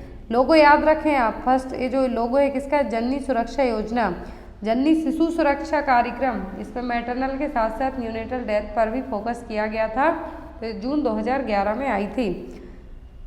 नेक्स्ट है यहाँ पर प्रधानमंत्री सुरक्षित मातृत्व अभियान, तो ये जो PMSMA लॉन्च किया गया था 2016 में। इसमें क्या किया गया था? क्वेश्चन एग्जाम में आता है प्रधानमंत्री सुरक्षित मातृत्व अभियान कब लॉन्च हुआ था? 2016 में। तो यहाँ पर महीने की हर 9 तारीख को, मंथ की हर 9 तारीख को है जो ANC विजिट करवाई जाएगी। ANC क्लिनिक है जो फिक्स्ड डे कौन था? महीने की 9 तारीख, एंटीनेटल चेकअप के लिए। नेक्स्ट है national programme for family planning, तो फैमिली प्लानिंग प्रोग्राम आया था 1952 में। नेक्स्ट है मिशन परिवार विकास, तो मिशन परिवार विकास लॉन्च किया गया था 2016 में। जो भी 146 हाई फर्टिलिटी डिस्ट्रिक्ट थे इंडिया के, तो वहाँ पर ये लाया गया था। तो इनका एम रखा गया था कि 2025 तक जो फर्टिलिटी रेट है उसको हमें 2.1 तक लेके आना है। क्या करना है? फर्टिलिटी रेट को हमें कम करना है। एम रखा गया था कि कॉन्ट्रासेप्टिव के थ्रू, डिलीवरी असिस्टेड सर्विसेज के थ्रू या फिर कमोडिटी के थ्रू हम क्या करें, जो जनता बढ़ रही है उसको कम करने की कोशिश करें। तो इसके लिए प्रोग्राम को तो इंडियन पब्लिक हेल्थ स्टैंडर्ड के अकॉर्डिंग है जो एटलीस्ट जो डिस्ट्रिक्ट हॉस्पिटल है, यदि वहाँ की जनता 10 लाख है तो एटलीस्ट 300 बेड तो होने ही चाहिए। अब हम यहाँ पे बात करेंगे primary health centre, sub centre की। तो यहाँ पर जो आपको येलो कलर से एक इंडेक्स दिख रहा है, क्या है? PHC के लिए है, इंडियन पब्लिक हेल्थ स्टैंडर्ड के अकॉर्डिंग। आपको यदि एग्जाम में क्वेश्चन आता है कि primary type A PSC, type B PSC होती हैं, तो किस तरीके से यहाँ पर इनको इस कैटेगरी में डिवाइड किया जाता है बेस्ड ऑन सर्विस डिलीवरी के, कि कितनी डिलीवरी होती है, केस लोड क्या है, मतलब कितनी डिलीवरी कंडक्ट हो रही है एक PSC में। तो वो आपको बताएगा कि ये टाइप ए PSC है या फिर टाइप B PSC। तो टाइप ए PHC में क्या होगा? With delivery load of less than 20 deliveries in a month. एक PSC में यदि डिलीवरी 20 डिलीवरी से भी कम होती हैं तो वो एक महीने में जो डिलीवरी होती हैं वो कितनी होंगी? 20 डिलीवरी से भी कम होती हैं तो वो टाइप ए में आएगा। यदि 20 से ज़्यादा होती हैं तो वो टाइप B PSC में आएगा। यहाँ पर जो PHC हैं, फिर इसको अलग तरीके से यदि डिवाइड करने की बात करें केस लोड के साथ साथ डिस्टेंस की कि कौन सी पीएससी कितने डिस्टेंस पे है। तो यदि एसेंशियल स्टैंडर्ड पीएससी है तो विदाउट 24/7 सर्विसेज अवेलेबल होंगी। फिर 24/7 नर्सिंग फैसिलिटीज़ होंगी, 24/7 इमरजेंसी हॉस्पिटल होंगी, मतलब डिलीवरी के साथ साथ क्या डिस्टेंस है। नेक्स्ट यहाँ पे आता है, अभी देखिए चार्ट आपको याद रखना बहुत ज़रूरी है कि यहाँ का स्टाफ कौन होगा। तो सब सेंटर यदि पॉपुलेशन कवरेज के हिसाब से बात की जा रही है और यहाँ पर जो पॉपुलेशन दी हुई है वो आपकी जितने भी हिली ट्राइबल एरिया यहाँ पर सबको मिला के दी गई है, मैक्सिमम पॉपुलेशन को काउंट करके यहाँ पे बताया गया है। एक्चुअल में सब सेंटर की जो पॉपुलेशन यदि हम काउंट करते हैं तो प्लेन एरिया की 5000, हिली ट्राइबल की 3000, लेकिन मैक्सिमम पॉपुलेशन के अकॉर्डिंग सब सेंटर में यदि 5000 पॉपुलेशन है तो यहाँ पर बेड्स की ज़रूरत नहीं पड़ती है, सिंगल या फिर 1 या 2 बेड होते हैं वही काफ़ी है। ना तो यहाँ से रेफरल यूनिट इसको माना जाता है, यहाँ रेफरेंस यहाँ से सीधा पीएससी किया जाता है। यदि कुछ समझ में नहीं आता है तो आप सीधा पीएससी भेज सकते हैं, क्योंकि यहाँ का इम्पोर्टेंट स्टाफ कौन होता है, एएनएम वर्कर। इसीलिए नाउअडेज जितने भी सब सेंटर हैं वहाँ पर एक सीएचओ को अपॉइंट किया जा रहा है। तो यहाँ पर 30,000 पॉपुलेशन में बेड कैपेसिटी एटलीस्ट 6 बेड होना चाहिए और एक पीएससी 6 सब सेंटर को कवर करेगा। ध्यान रखिए, एक पीएचसी 6 सब सेंटर को कवर करेगा और पीएचसी की जो रेफरल यूनिट मानी जाती है वो होता है सीएचसी। यहाँ पर पीएचसी में एक डॉक्टर होना चाहिए, 3 in the case of 24/7 PHC 3 staff nurse. यहाँ का आपको जो पूरा एक तरीके से हम ये कह सकते हैं जो स्टाफ है वो आपको पता होना चाहिए, स्टाफ इंफ्रास्ट्रक्चर क्या रहेगा, कितना स्टाफ होगा। फिर सीएचसी तो 1,20,000 पॉपुलेशन के दी है तो यहाँ पर एटलीस्ट 30 बेड होना चाहिए। एक सीएचसी 3 पीएचसी को कवर करेगा और इसका फिर रेफरल होता है तालुक हॉस्पिटल, तालुक का होता है डिस्ट्रिक्ट हॉस्पिटल। तो डिस्ट्रिक्ट हॉस्पिटल है जो जनरली यहाँ पर जो मिनिमम बेड कहें तो एटलीस्ट 300 होना चाहिए। फिर बेस्ड ऑन पॉपुलेशन के यदि 10 लाख से भी ज़्यादा पॉपुलेशन है तो यहाँ पर पॉपुलेशन के अकॉर्डिंग, जैसा मैंने आपको स्टार्टिंग में कहा था कि ये फिर डिपेंड करता है पॉपुलेशन के हिसाब से। फिर डिस्ट्रिक्ट हॉस्पिटल में पूरे sub centre PSC, CSC, taluk hospital, block level के जो भी हॉस्पिटल हैं वो सभी मरीज यहाँ पर आते हैं। क्लियर हो गया आपको? आई होप आपको इसमें कोई भी कन्फ्यूज़न ना हो। और यहाँ पर यदि आपको कोई भी डाउट होता है तो आप मुझे मैसेज कर सकते हैं, स्पेशली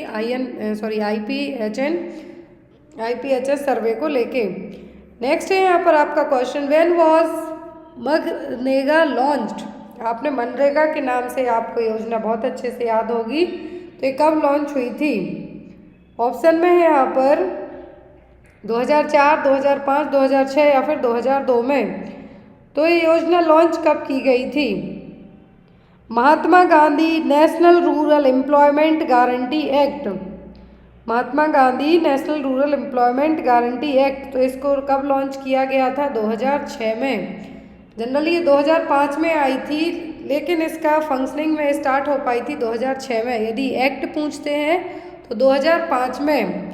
इसके लिए पहले national rural employment guarantee act के नाम से जाना जाता था, जिसमें Indian labour law and social security measure, जिसमें राइट टू वर्क, सभी को काम करने का अधिकार है, जिसमें आई थिंक आपको साल के 100 दिन तक कुछ काम करना होगा। आप लोग एक बार इसको पढ़ लें। मैंने इसमें ओनली मनरेगा लॉन्च कब हुई है, किसके लिए, तो जो गरीब लोग, मजदूर लोग हैं उनके लिए लॉन्च की गई थी योजना।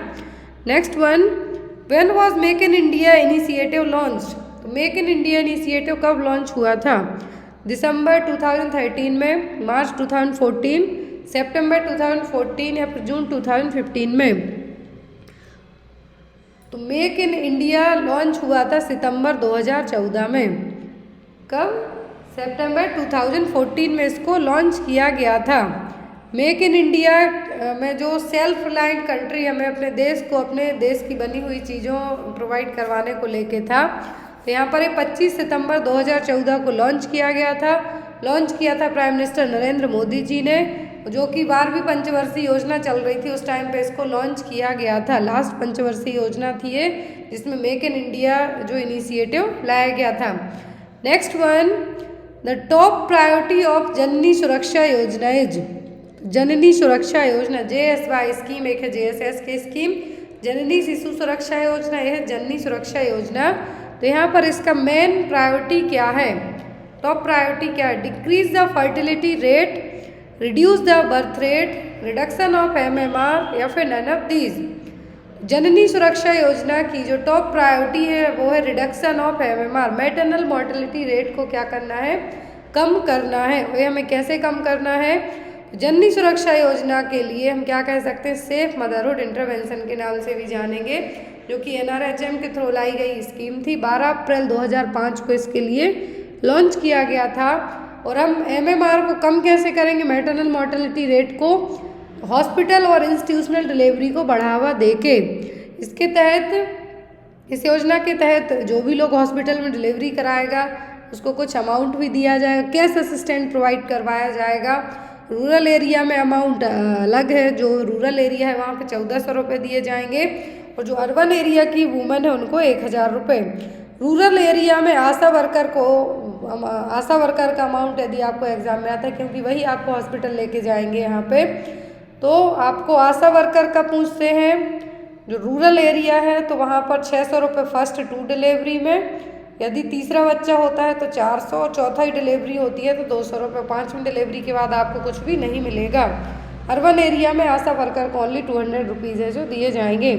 और ये यहाँ पर जो आपका अमाउंट है आपको सीधा चेक के थ्रू आपके बैंक में जाएगा, चेक दिया जाएगा, आप उसको बैंक में जाके है जो पैसे निकाल सकते हैं। तो जननी सुरक्षा योजना का मेन एम था MMR को कम करना। और कम कैसे करना, इंस्टीट्यूशनल डिलीवरी को बढ़ावा देना, बढ़ावा देने के साथ साथ माँ के लिए और जो आशा वर्कर आपको लेके जाएगी उसको अमाउंट है जो प्रोवाइड करवाया जाएगा।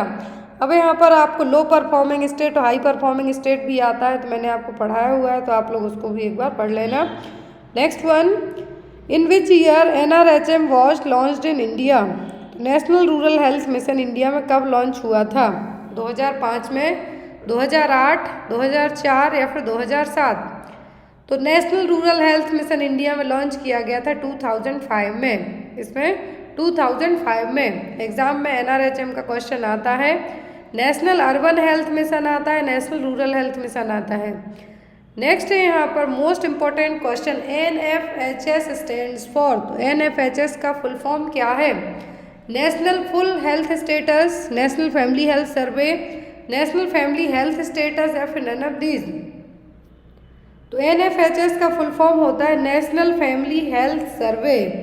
क्या है, नेशनल फैमिली हेल्थ सर्वे। हर 3 साल में इसको कंडक्ट किया जाता है, बट कुछ रीजन से कंटिन्यूस नहीं हो पा रहा। और यदि अभी तक का पूछें 2021 तक 5 बार NFHS कंडक्ट हो चुका है, 5 बार NFHS कंडक्ट हो चुका है, जिसमें यहाँ पर जो नेशनल फैमिली हेल्थ सर्वे किया जाता है इसमें, तो यदि फर्स्ट की बात करते हैं हम, तो पहला NFHS कंडक्ट करवाया गया था 1992 से 1993 के बीच में। दो फेज में किया जाता है, इसलिए यहाँ पर 92 से 93 है, 1992 टू 1993।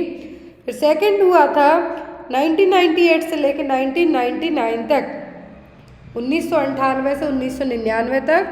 थर्ड हुआ था 2005 से 2006 के बीच में। फिर फोर्थ हुआ था 2015 से 2016 के बीच में। और फिफ्थ हुआ था आपका 2019 से 2021 के बीच में आपका लास्ट NFHS कंडक्ट करवाया गया था। यदि आपसे पूछते हैं एट प्रेजेंट कौन सा NFHS कंडक्ट हुआ है, तो 2021 तक हुआ है आपका 5वें नंबर का, 5th नंबर का NFHS कंडक्ट करवाया गया है। यहाँ पर किया क्या जाता है NFHS में, लार्ज स्केल मल्टी राउंड सर्वे करवाया जाता है, जिसमें घर घर जाके है जो सर्वे किया जाता है। और यहाँ पर 3 rounds of the survey have been conducted since the first survey. तो ये पुराने डेटा के अकॉर्डिंग है कि पहला सर्वे 1992 से 93 में हुआ था, और अभी तक 5 बार सर्वे है जो हो चुका है। और यहाँ पर ये पूरा जो ministry of health and family welfare के थ्रू इसको क्या किया जाता है, कंडक्ट करवाया जाता है। साथ ही साथ इसमें जो IIPS international institute for population science है, ये भी आप जो इंडियन गवर्नमेंट की है जो हेल्प करेगा। तो यदि आपको टोटल अभी तक का पूछें तो 5 बार हो चुका है, लास्ट टाइम हुआ है 2019 से 2021 के बीच में। Next one, national population policy of India was enacted in which year. National population अलग है, नेशनल पॉल्यूशन अलग है। तो ये नेशनल पॉपुलेशन पॉलिसी है जो इंडिया में कब लॉन्च की गई थी? 2001 में, 2005 में, 2012 में कि 2000 में, 2000 में? नेशनल पॉपुलेशन पॉलिसी है जो इंडिया में लॉन्च की गई थी 2000 में, 2000 में। एनपीपी सेंट्रल गवर्नमेंट ने इसको लॉन्च किया था। सेकंड पॉपुलेशन पॉलिसी थी इंडिया की, जिसमें कॉन्ट्रासेप्टिव मेथड को बढ़ावा देना, हेल्थ अवेयरनेस के प्रति जागरूकता फैलाना है, डिलीवरीज और रिप्रोडक्टिव चाइल्ड हेल्थ केयर के लिए क्या करना है हमें और ज़्यादा इनिशिएटिव लेना है नेशनल पॉपुलेशन पॉलिसी के तहत। यदि यहाँ पर इसका ड्राफ्ट फॉर्म पूछें तो ये आया था 1976 में। बट यदि आपको नेशनल हेल्थ पॉलिसी पूछें, ध्यान से सुनिए, नेशनल हेल्थ पॉलिसी पूछें तो 1983 में। नेशनल पॉपुलेशन पॉलिसी पूछें तो आई थी आपकी कब? 2000 में। आपको याद रखना है। और नेशनल पॉपुलेशन पॉलिसी का यदि माइलस्टोन स्टार्ट कहाँ से हुआ था तो बोर कमेटी से। बोर कमेटी कब आई थी? 1946 में। फिर फैमिली प्लानिंग प्रोग्राम इसी से रिलेट करते हुए वो मैं यहाँ पे आपको ऐड कर देती हूँ जिससे समझ में। पॉलिसी को लेके आपको यदि एग्जाम में क्वेश्चन आते हैं तो 2-3 पॉइंट्स याद रखना है कि 2045 तक यदि इसका जो लॉन्ग टर्म गोल पूछते हैं आपसे नेशनल पॉपुलेशन पॉलिसी का, 2000 में आई, 2000 में आई है, तो इसका गोल था कि 2045 तक हमें 2045 तक क्या करना है? सस्टेनेबल पॉपुलेशन को अचीव करना है। पॉपुलेशन पॉलिसी लाई क्यों गई थी? कि जो इंडिया की इतनी ज़्यादा जनता बढ़ रही है उसको रोकने के लिए। और पूरे विश्व में इंडिया एक ऐसा पहला राज्य था पहला देश था जब फैमिली प्लानिंग प्रोग्राम लॉन्च हुआ था। एग्जाम में आता है तो इंडिया में फैमिली प्लानिंग प्रोग्राम लॉन्च हुआ था 1952 में। यदि नेशनल पॉपुलेशन पॉलिसी डायरेक्ट पूछें कि कब आई थी तो 2000 ही आपको कहना है, लेकिन स्टार्टिंग पॉइंट्स इसका हुआ था 1976 से। फिर यदि आपको पूछा जाता है कि जो लेटेस्ट पॉपुलेशन पॉलिसी थी, फर्स्ट नेशनल पॉपुलेशन पॉलिसी अप्रैल 1976 में आई थी। इसमें बस एक ही चीज़ रखी गई थी कि मिनिमम एज है जो 15 से 18 साल तक लड़कियों की होना चाहिए और बॉयज़ की 18 से 21 साल तक। बट अभी इसमें कुछ चेंज किए गए हैं। फिर नेशनल पॉपुलेशन पॉलिसी जो लेटेस्ट है 2000 की, जिसमें अलग से कुछ चेंजेस है जो ऐड किए गए थे। Next one, in which year national health policy in India was implemented? तो इंडिया में नेशनल हेल्थ पॉलिसी कब आई थी? अभी हमने नेशनल पॉपुलेशन पॉलिसी पढ़ी, अब है नेशनल हेल्थ पॉलिसी। 2002 में, 2001 में, 2007 में कि 2013 में? तो नेशनल हेल्थ पॉलिसी कब आई थी? तो नेशनल हेल्थ पॉलिसी आई थी इंडिया में 2002 में। कब? 2002 में। इसका एम था कि सुपीरियर हेल्थ सर्विस हर एक एज ग्रुप में, हर एक जेंडर में हमें क्या करना है, पूरे तरीके से जो भी एज ग्रुप है बिना किसी, एक तरीके से हम ये कह सकते हैं कि बिना किसी भी तरीके का रोक टोक के, चाहे आप किसी भी एज ग्रुप के हो, आपको इसका फ़ायदा मिलना, नेशनल हेल्थ पॉलिसी का फ़ायदा आपको मिलना। नेक्स्ट है यहाँ पर NRHM कवर्स। तो NRHM में क्या क्या कवर है जो किया जाएगा? Improve accessibility to quality health care for the rural population, bridge gaps in health care, facilitate decentralised planning in the health sector, या फिर ऑल ऑफ दी अबव। तो नेशनल रूरल हेल्थ मिशन में सभी चीज़ें की जाएंगी। क्या किया जाएगा? ये सभी चीज़ें हैं जो की जाएंगी कि हेल्थ केयर फैसिलिटी सभी को, जो भी रूरल एरिया के लोग हैं उनको अवेलेबल होना। तो हेल्थ केयर के बीच में गैप एक तरीके का, उसमें NRHM एक ब्रिज का काम करेगा कि जहाँ पर भी सर्विसेज नहीं पहुँच पा रही वहाँ पर पहुँचाना रूरल एरिया में।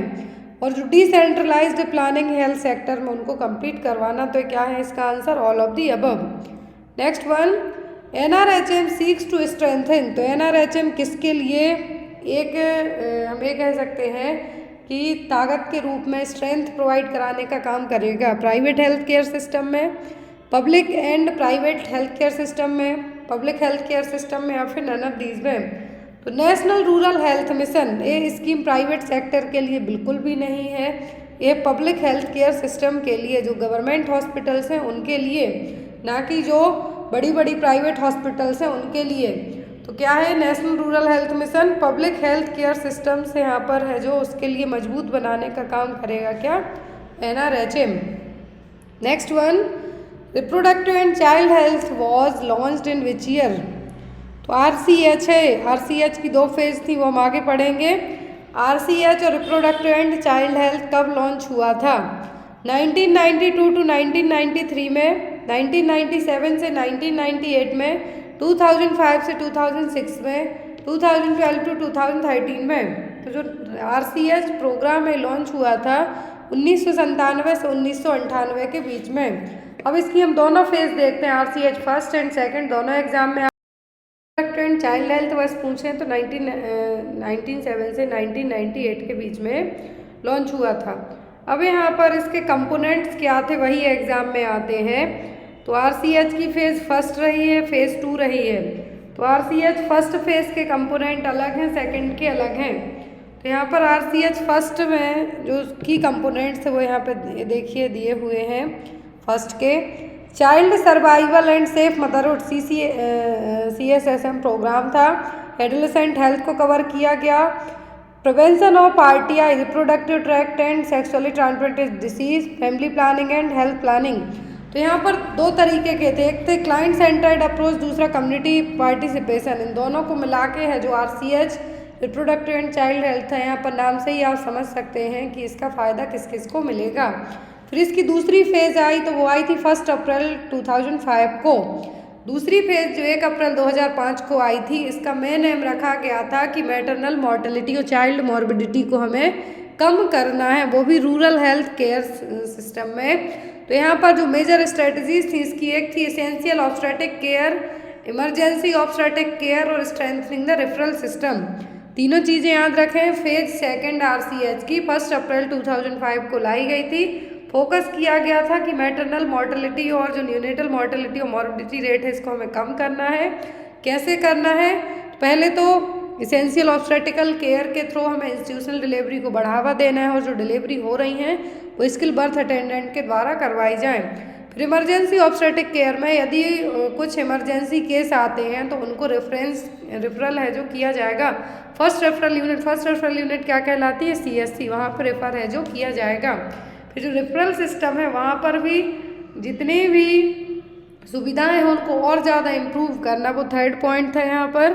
फिर माइलस्टोन आपको याद कर लेना है कि क्या क्या माइलस्टोन रहे हैं इस RCH फेज के पहुँचने तक। पहले आया नेशनल फैमिली प्लानिंग प्रोग्राम 1952 में। फिर medical termination of pregnancy act आया 1971 में। फिर अमेंडमेंट एक्ट आया रिसेंट में, तो MTP एक्ट के तहत यही पूछते हैं कब तक की प्रेगनेंसी टर्मिनेट कर सकते हैं, तो 20 वीक की। फिर आया EPI expanded programme on immunisation 1978 में। फिर इसके बाद इसी में कुछ और सुधार किए गए EPI में। फिर लाया गया 1985 में यूनिवर्सल इम्यूनाइजेशन प्रोग्राम, और इसी के साथ साथ national oral rehydration therapy programme भी लाया गया था। याद रखना है आपको, यूनिवर्सल इम्यूनाइजेशन प्रोग्राम के साथ साथ national oral rehydration therapy programme भी लाया गया था। फिर आफ्टर दैट आया CSSM, जो भी हमने RCH की फेज में पढ़ा, इसी को आगे बढ़ा के है जो RCH फेज फर्स्ट लाई गई थी। फिर फेज 2 आई, फिर NRHM आया। क्लियर है? नेक्स्ट वन, क्वाले मीन्स QALY का मतलब क्या है? ये क्वेश्चन MPCHO के एग्जाम में आ चुका है। Quality adjusted life year, quantity adjusted life year, quality accreditated long youth, या फिर नन ऑफ दीज। तो यहाँ पर इसका मतलब क्या होगा? तो क्वाले का मतलब होता है क्वालिटी एडजस्टेड लाइफ ईयर। क्या है? Quality adjusted.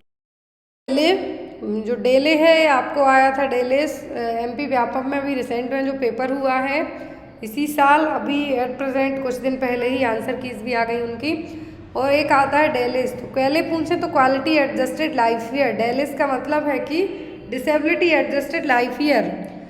तो जो QALYs standard in cost effectiveness analysis के लिए इसको यूज़ किया जाएगा। जो भी डिसेबिलिटीज़ हैं उनको लेके यहाँ पे यूज़ किए जाएंगे। तो यहाँ पर आपको एक बार पूरा खुद से ही पढ़ना है, क्योंकि मेनली इनके फुल फॉर्म बस आपको एग्जाम में आते हैं, यदि वो पता है तो इतना ही आपके लिए काफ़ी है। नेक्स्ट है यहाँ पर the number of death per 1000 people per year means. Number of death per 1000 people per year का मतलब क्या है? बर्थ रेट है, IMR है, डेथ रेट है, कि नन ऑफ दीज है? तो ये क्या कहलाएगा?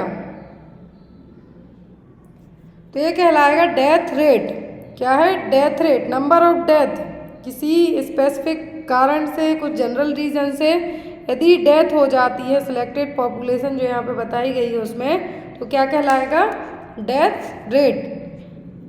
Next one, probability of dying between birth and exactly 5 year of age expressed per 1000 live birth. तो यहाँ पर क्या होगा? प्रोबेबिलिटी ऑफ डाइंग मतलब मरने के चांसेस हैं जन्म से लेके 5 साल तक की एज ग्रुप में, अंडर 5 ईयर एज में, पर 1000 लाइव बर्थ में। तो ये क्या है? बर्थ रेट है, अंडर 5 मॉर्टेलिटी रेट है, डेथ रेट है कि नन ऑफ दीज? ये चीज़ क्या है? तो यहाँ पर साफ साफ कहा है बर्थ से लेके 5 साल तक में, मतलब अंडर 5 हो गया है, 5 साल के पहले ही 0 से 5 ईयर के बीच में यदि जो बच्चे की डेथ होती है तो वो किस में आएगा? यदि 1 ईयर तक होती है तो वो इन्फेंट मॉर्टेलिटी रेट में आए। क्लियर? लेकिन यहाँ पे कहा है 5 ईयर्स तक में, तो वो कहलाएगा अंडर 5 मॉर्टेलिटी रेट। क्या है? Under 5 mortality rate. Next one, probability of dying between birth and exactly 1 year of age expressed per 1000 live birth. अभी हमने बताया कि 5 साल तक में, फिर है यहाँ पर dying between birth and exactly 1 year of age. Question ध्यान से समझिए, पहले था कि 5 साल तक के एज ग्रुप में, फिर 1 साल तक की एज ग्रुप में, तो वो क्या कहलाएगा? पर 1000 लाइव बर्थ में। Birth rate, IMR, death rate की नन ऑफ दीज। तो ये कहलाएगा आपका इन्फेंट मॉर्टेलिटी रेट। हर एक स्टेट की अलग अलग इन्फेंट मॉर्टेलिटी रेट है SRS डेटा के अकॉर्डिंग। तो आपको एक बार है जो पढ़ लेना है as compare to previous data के। इस बार का डेटा थोड़ा सा चेंजेस है तो आपको याद रखना है। Next one, the number of maternal death per 1000 women of reproductive age in the population generally defined as 15 to 44 years of age means. यदि मदर की डेथ होती है 1000 वुमेन ऑफ रिप्रोडक्टिव एज में, तो क्या कहलाएगा? Maternal mortality rate, infant mortality rate, child mortality rate की none of these. ये कहलाएगा MMR। एग्जाम में MMR का डिनोमिनेटर नोमिनेटर दोनों पूछे जाते हैं। नेक्स्ट क्वेश्चन है आपके लिए, the sum of neonatal deaths and foetal deaths. Foetal death का मतलब स्टिल बर्थ, मतलब यूट्रस में ही बेबी की डेथ हो जाए, per 1000 birth. Sum of neonatal death, जो न्यूनेट बेबी हैं उनकी डेथ और फीटल डेथ को मिला के यदि 1000 पॉपुलेशन में जो डेथ होती जन्म होने के बाद जितनी भी काउंटिंग निकल के आती है वो क्या है? MMR है, पेरीनेटल मॉर्टेलिटी रेट है, IMR है कि नन ऑफ दीज है? तो ये क्या है? ये कहलाएगा पेरीनेटल मॉर्टेलिटी रेट। क्या है? Perinatal mortality rate. Mortality rate का मतलब, मॉर्टेलिटी का मतलब तो होता है डेथ। अब ये देखिए यहाँ पर आपको इजीली क्लियर हो जाएगा। फीटल डेथ, फीटल डेथ का मतलब इंट्रा यूट्राइन डेथ और स्टिल बर्थ, मतलब बेबी यूट्रस में ही, गर्भाशय में ही उसकी डेथ हो गई हो, एटलीस्ट 20 वीक्स का जेस्टेशनल पीरियड रहा हो और कोई भी साइन ना हो कि ये जन्म के बाद है जो बचेगा या नहीं, या फिर हम ये कह सकते हैं स्टिल बर्थ। तो क्या होगा? Fetal death. न्यूनेटल डेथ, जन्म लेने से लेके 28 दिन तक यदि बेबी की डेथ हो जाती है विदिन 28 डेज के, तो वो कहलाएगा न्यूनेटल डेथ। फिर आता है पेरीनेटल डेथ। पेरीनेटल डेथ का मतलब है sum of fetal and neonatal death per 1000 live birth. Best indicator है पेरीनेटल केयर के लिए यदि हम कहें तो वो क्या है? फीटल डेथ, न्यूनेटल डेथ और पेरीनेटल डेथ। तो यहाँ पर सम ऑफ फीटल डेथ मतलब जो 20 वीक तक का जेस्टेशनल पीरियड रहा है उसमें या तो डेथ हुई हो, और न्यूनेटल डेथ, इन दोनों को जोड़ के जो इंडिकेटर निकल के आएगा वो कहलाता है पेरीनेटल डेथ। फिर इन्फेंट मॉर्टेलिटी रेट है तो वही number of death per 1000 that occur in the first year of life.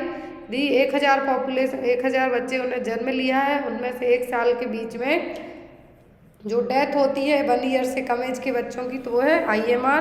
Under 5 होता है तो अंडर 5 मॉर्टेलिटी रेट। मैटरनल है। फिर next one, the sum of the age specific birth rate 5 year age group between 10 and 49 for female residents of a specified geographical area during specified time period. तो ये क्या कहलाएगा? देखिए कहा है sum of the age specific birth rate. Age specific birth rate है जिसमें 10 से 19 साल तक का एज ग्रुप है जो इंक्लूड किया गया है, वो भी फीमेल का। तो ये क्या है? क्रूड डेथ रेट है, बर्थ रेट है, टोटल फर्टिलिटी रेट है कि नन ऑफ दीज है? तो क्या है? ये कहलाएगा आपका TFR और total fertility rate. At present India का TFR यदि आपको एग्जाम में पूछते हैं तो वो है 2। कितना? 2।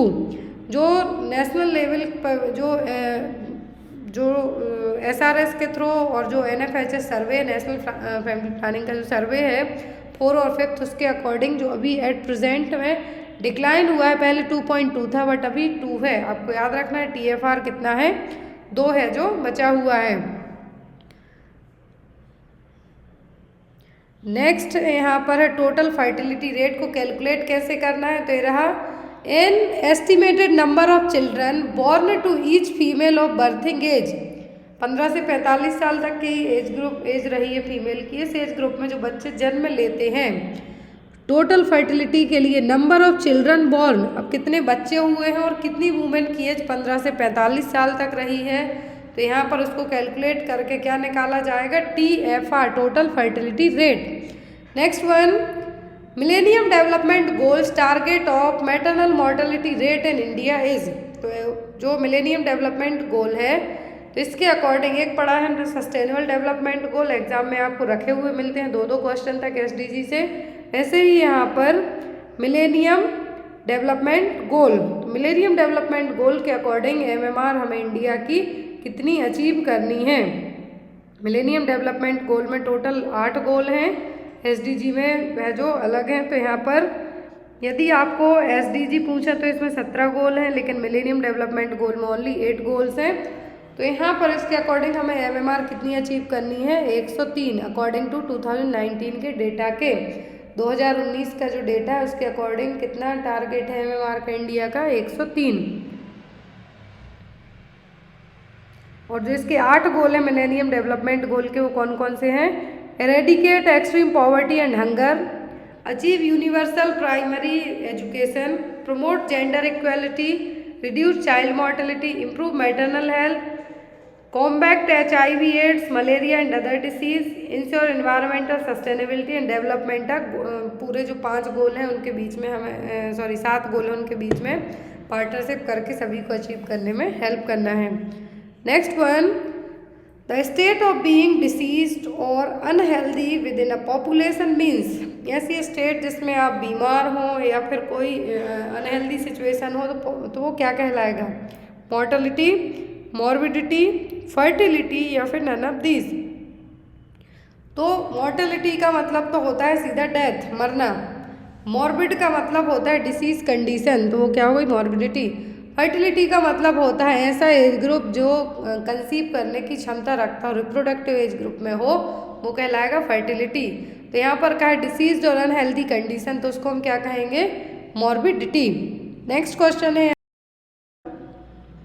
इन which year consider year of great divide. तो ईयर ऑफ ग्रेट डिवाइड किस ईयर को कंसीडर किया गया था। ऑप्शन में है यहाँ पर 1981, 1921, 1891 या फिर 1961, 1981, 1921, 1891, 1961। तो कौन से साल को ईयर ऑफ ग्रेट डिवाइड के तौर पर है जो कंसीडर किया गया था, तो ग्रेट डिवाइड ईयर के तौर पर माना गया था 1921 को, 21 को, क्योंकि इस टाइम पर जो पॉपुलेशन थी एक कॉन्सिस्टेंट वे में रह गई थी, ना तो बढ़ रही थी ना बढ़ नहीं रही थी। इंडिया की पॉपुलेशन यदि एक कांस्टेंट वे में रह जाती है तो उसको हम कहते हैं ईयर ऑफ ग्रेट डिवाइड। और ये साल कौन सा था, 1921। जो इंडियन डेमोग्राफी है, डेमोग्राफी का मतलब क्या होता है, पॉपुलेशन की स्टडी की जाती है जिसमें, तो ग्रेट डिवाइड ईयर कहा जाता है कि जो पॉपुलेशन है, जो जनता की ग्रोथ है वो क्या हो रही है, वो सेम एज रह गई है, तो उसको क्या कहा गया था, ईयर ऑफ ग्रेट डिवाइड 1921 को।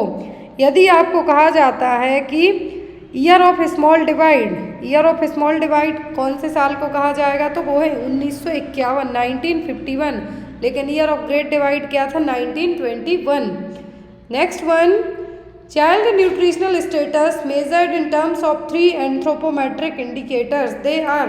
बच्चों का जो न्यूट्रिशनल स्टेटस है किन 3 एंथ्रोपोमेट्रिक इंडिकेटर्स पर है जो चेक किया जाता है, stunting, wasting and underweight, mortality, morbidity and underweight, body mass index, morbidity rate and dependency ratio of none of these. Anthropometric indicator का मतलब होता है कि बच्चों की हाइट हेल्थ है जो किस बेस पर चेक की जाएगी, तो ये चेक किया जाएगा किस पर, स्टंटिंग, वास्टिंग एंड अंडरवेट। क्या है स्टंटिंग? स्टंटिंग का मतलब होगा कि जो बॉडी की ग्रोथ है वो क्या हो जाए, स्टॉप हो जाए, एक ही जगह फिक्स होके रह जाए, ना तो वजन बढ़े ना हाइट बढ़े। फिर आता है वास्टिंग। वास्टिंग का मतलब होता है कि जो चीज़ आपकी बॉडी में एक तरीके से हम ये कह सकते हैं कि जितने हो आप उतने पर ही स्टॉप हो जाओ। और अंडरवेट, जो आपका एज है उसके अकॉर्डिंग आपका वजन ना बढ़ना। तो हाइट, वेट और आपका एज के अकॉर्डिंग हाइट और वेट दोनों ना बढ़ना। तीनों चीज़ें किसके कंपोनेंट से हैं, एंथ्रोपोमेट्रिक मेजरमेंट में आएंगे आपके बच्चे के न्यूट्रिशनल स्टेटस के लिए। फिर इसमें आपका mid upper arm circumference check किया जाएगा, साकिर टेप यूज़ किया जाता है इसके लिए। फिर बच्चे की हाइट क्या है, क्योंकि इन्हीं सब चीज़ों को चेक करके बच्चों में हम कुपोषण से बचा सकते हैं, न्यूट्रिशनल डेफिशिएंसी से बचा सकते हैं। Next one, eligible couple register is maintained eight. तो जो एलिजिबल कपल रजिस्टर कहाँ पर मेंटेन किया जाता है, सब सेंटर में, प्राइमरी हेल्थ सेंटर में, पीएचसी में कि डिस्ट्रिक्ट हॉस्पिटल में। तो एलिजिबल कपल कौन कहलाते हैं, जो फर्टाइल एज ग्रुप के कपल हों, फीमेल और मेल दोनों। अब यहाँ पर ये रजिस्टर कहाँ मेंटेन किया जाएगा, सब सेंटर में। सब सेंटर की बात आती है तो पॉपुलेशन सबको पता है, यहाँ की किट हैं जो एग्ज़ाम में पूछी जाती हैं।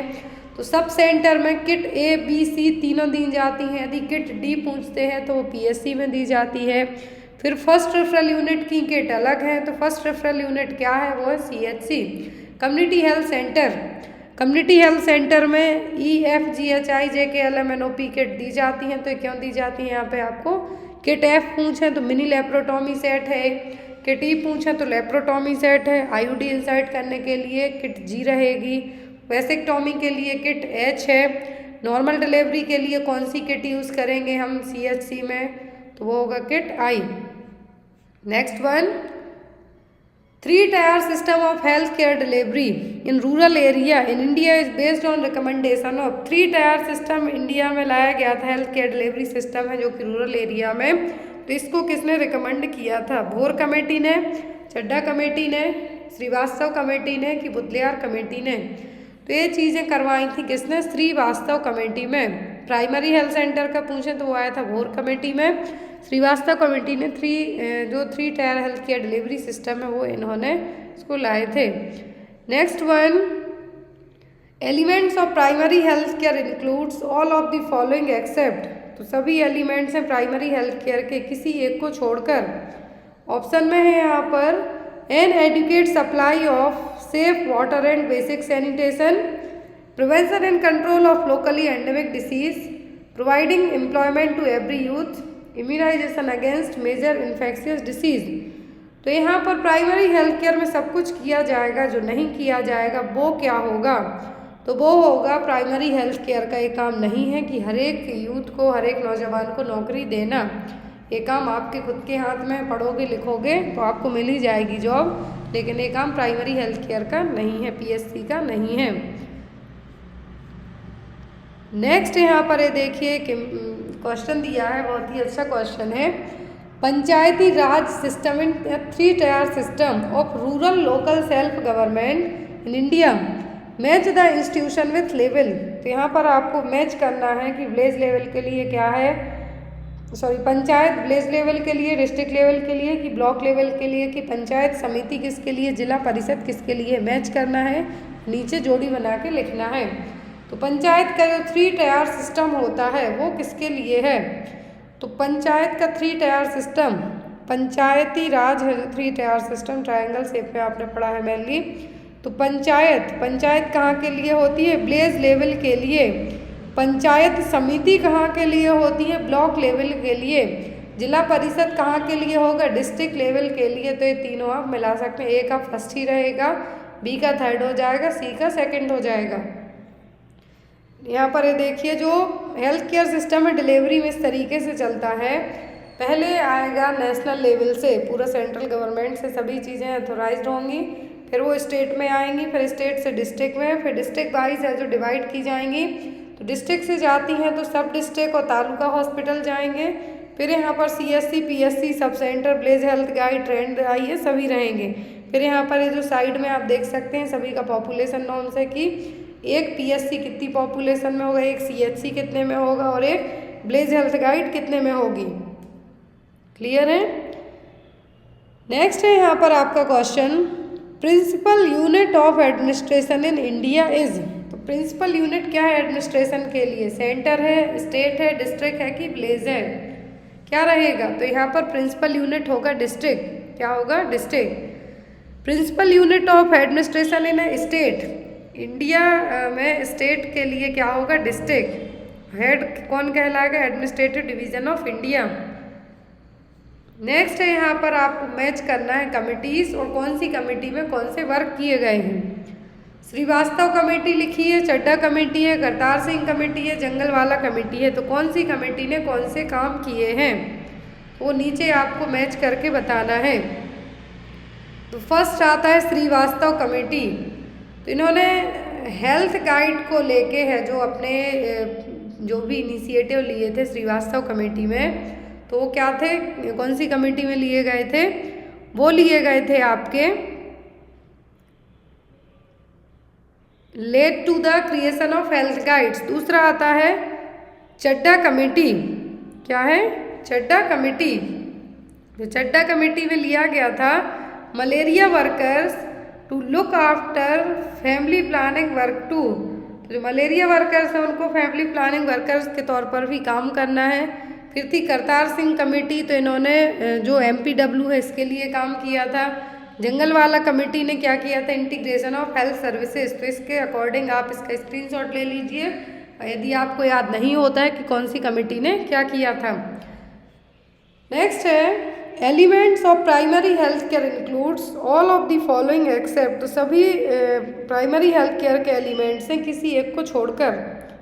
N adequate supply of safe water and basic sanitation है, प्रोवाइडिंग एसेंशियल ड्रग्स भी है, साउंड रेफरल सिस्टम और health education.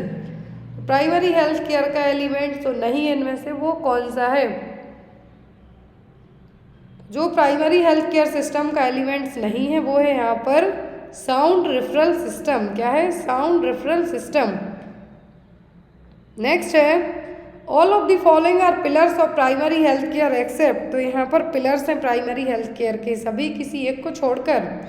Equitable distribution, community participation, health education, intersectoral coordination. तो जो 4 प्रिंसिपल हैं उनमें से एक कौन सा नहीं है जो लिखे हुए हैं? तो वो है हेल्थ एजुकेशन। क्या है? Health education. Next one Alma अटा कॉन्फ्रेंस वॉज हेल्ड इन। तो जो अल्मा अटा डिक्लेरेशन है कॉन्फ्रेंस कब हुई थी? 1948 में, 1956 में, 1977 में कि 1978 में?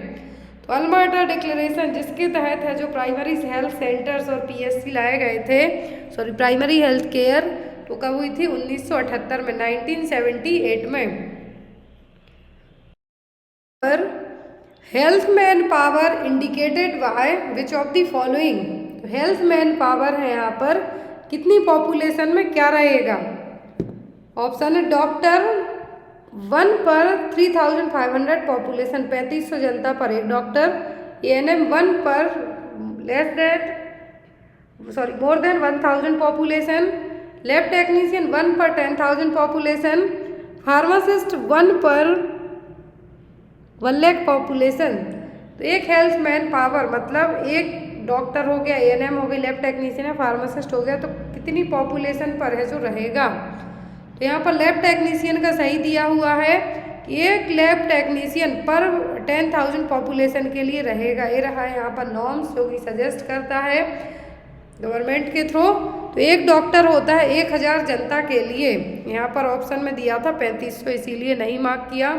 दूसरा है एक नर्स 1 पर 500 पॉपुलेशन, 500 जनता के लिए। एक हेल्थ वर्कर मेल हो सकता है, फीमेल हो सकता है, तो 1 पर 5000 पॉपुलेशन। यदि प्लेन एरिया है तो 5000 में एक, हिली ट्राइबल पहाड़ी इलाका है तो 3000 में। फिर हेल्थ असिस्टेंट आता है मेल या फिर फीमेल में, तो इसमें भी वही हिली और ट्राइबल एरिया आएगा, 30,000 है तो एक प्लेन एरिया में, 20,000 जनता है यदि पहाड़ी इलाके में तब एक। फार्मासिस्ट होता है 10,000 जनता के लिए। लैब टेक्नीशियन होगा 10,000 पॉपुलेशन के लिए। आंगनवाड़ी वर्कर होती है 400 से 800 के लिए। आशा होती हैं 1,000 जनता के लिए। और ट्रेंड डाई होती हैं 1 पर विलेज, एक गांव के लिए। तो ये हो गया population norms. Next one, function of PSCR, primary health centre के क्या फंक्शन है? रेफरल सर्विसेज प्रोवाइड कराना, फैमिली प्लानिंग और रेफरल सर्विसेज देना, बेसिक लेबोरेटरी सर्विसेज प्रोवाइड कराना कि ऑल ऑफ दिस? तो यहाँ पर सभी सर्विसेज प्रोवाइड करवाई जाएंगी PHC में, सभी सर्विसेज प्रोवाइड करवाई जाएंगी। अल्माटा डिक्लेरेशन के तहत टोटल जो एटलीस्ट 10 सर्विसेज दी जाती हैं वो हैं मेडिकल केयर, MCH जिसमें फैमिली प्लानिंग भी होगी, safe water supply and sanitation, prevention and control of locally endemic disease, collection and reporting of vital statics. Vital statics का मतलब होगा कि जो भी डेथ रेट हो गई, बर्थ रेट हो गई, IMR हो गई, अंडर 5 मोर्टेलिटी रेट, पूरा वाइटल स्टैटिक्स कलेक्ट करके रिपोर्ट बनाना। हेल्थ एजुकेशन देना, नेशनल प्रोग्राम्स जो हेल्थ प्रोग्राम्स उनके बारे में बताना, रेफरल सर्विसेज देना, ट्रेनिंग प्रोवाइड कराना हेल्थ वर्कर को, लोकल डाइस को, और बेसिक लेबोरेटरी सर्विसेज प्रोवाइड करवाना। तो बेसिक क्या है इंडिया में फंक्शन है प्राइमरी हेल्थ के सेंटर्स के। Next one, functions of female health worker include. तो फीमेल हेल्थ वर्कर का क्या काम है? Visit 4 sub centre per month, collection of a blood sample, conduct 50% delivery, chlorination of water. तो फीमेल हेल्थ वर्कर का काम है कि एटलीस्ट 50% डिलीवरीज को कंडक्ट करवाना। क्या करवाना? हेल्प करवाना। Next one, all of the following are state responsibility for health except. तो सभी स्टेट की, एक राज्य की जिम्मेदारी है हेल्थ को लेके, किसी एक को छोड़कर। Vital statics, promotion of research through research centre and their health bodies, prevention of adulteration, prevention of communicable disease. एक जो राज्य सरकार है वो क्या काम, सब काम करेगी किसी एक को छोड़कर। तो राज्य सरकार जो स्टेट गवर्नमेंट है वाइटल स्टैटिक्स कलेक्ट करवाएगी। एडल्ट्रेशन, मिलावट हो रही है तो उसमें हेल्प करेगी कि उसको बचाया जा सके मिलावट से, सभी चीज़ों से कोई भी सामान बिक रहा हो मिलावटी। तो कम्युनिकेबल डिसीज़ को प्रिवेंट करने का काम करेगी। लेकिन जो रिसर्च हो रही है रिसर्च सेंटर में और जो अलग अलग जगह रिसर्च हो रही है वो काम करना स्टेट गवर्नमेंट का काम नहीं है। Next one, which of the following is a new concept in primary health care. तो प्राइमरी हेल्थ केयर का भी नया कॉन्सेप्ट आया है, तो वो क्या है? Equitable distribution, community participation, qualitative inquiry या फिर प्राइमरी हेल्थ केयर। क्या है जो नया कॉन्सेप्ट है प्राइमरी हेल्थ केयर का? वो है क्वालिटेटिव इंक्वायरी। क्या है? Qualitative inquiry. Next one, following are the jobs of health worker male. तो एक मेल हेल्थ वर्कर के सभी काम है, किसी एक कुछ सब कौन से काम होंगे मेल हेल्थ वर्कर के? Sputum collection, ORS distribution, dots का सुपरविजन या फिर ऑल ऑफ दी अबव। तो एक मेल हेल्थ वर्कर है सभी काम करेगा MPW। तो यहाँ पर स्पुटम कलेक्ट भी करेंगे आप, ORS डिस्ट्रीब्यूट कराएंगे, और डॉट्स जो थेरेपी दी जा रही है TB के मरीज में उसको भी सुपरवाइज कर सकते हैं। नेक्स्ट है इसका आंसर आप लोग कमेंट बॉक्स में देंगे। Which of the following is not the work of a female multipurpose health worker. Female multipurpose health worker का क्या काम नहीं है? Malaria surveillance, distribution of condom, immunization या फिर डॉट्स एक्टिविटीज़। तो इसका आंसर आप लोग कमेंट बॉक्स में लेना। नेक्स्ट क्लास होगी इसमें इसका आंसर बताया जाएगा, और आप लोग कमेंट जरूर कीजिए आपको क्लास कैसी लगी। Thank you for watching us, bye bye.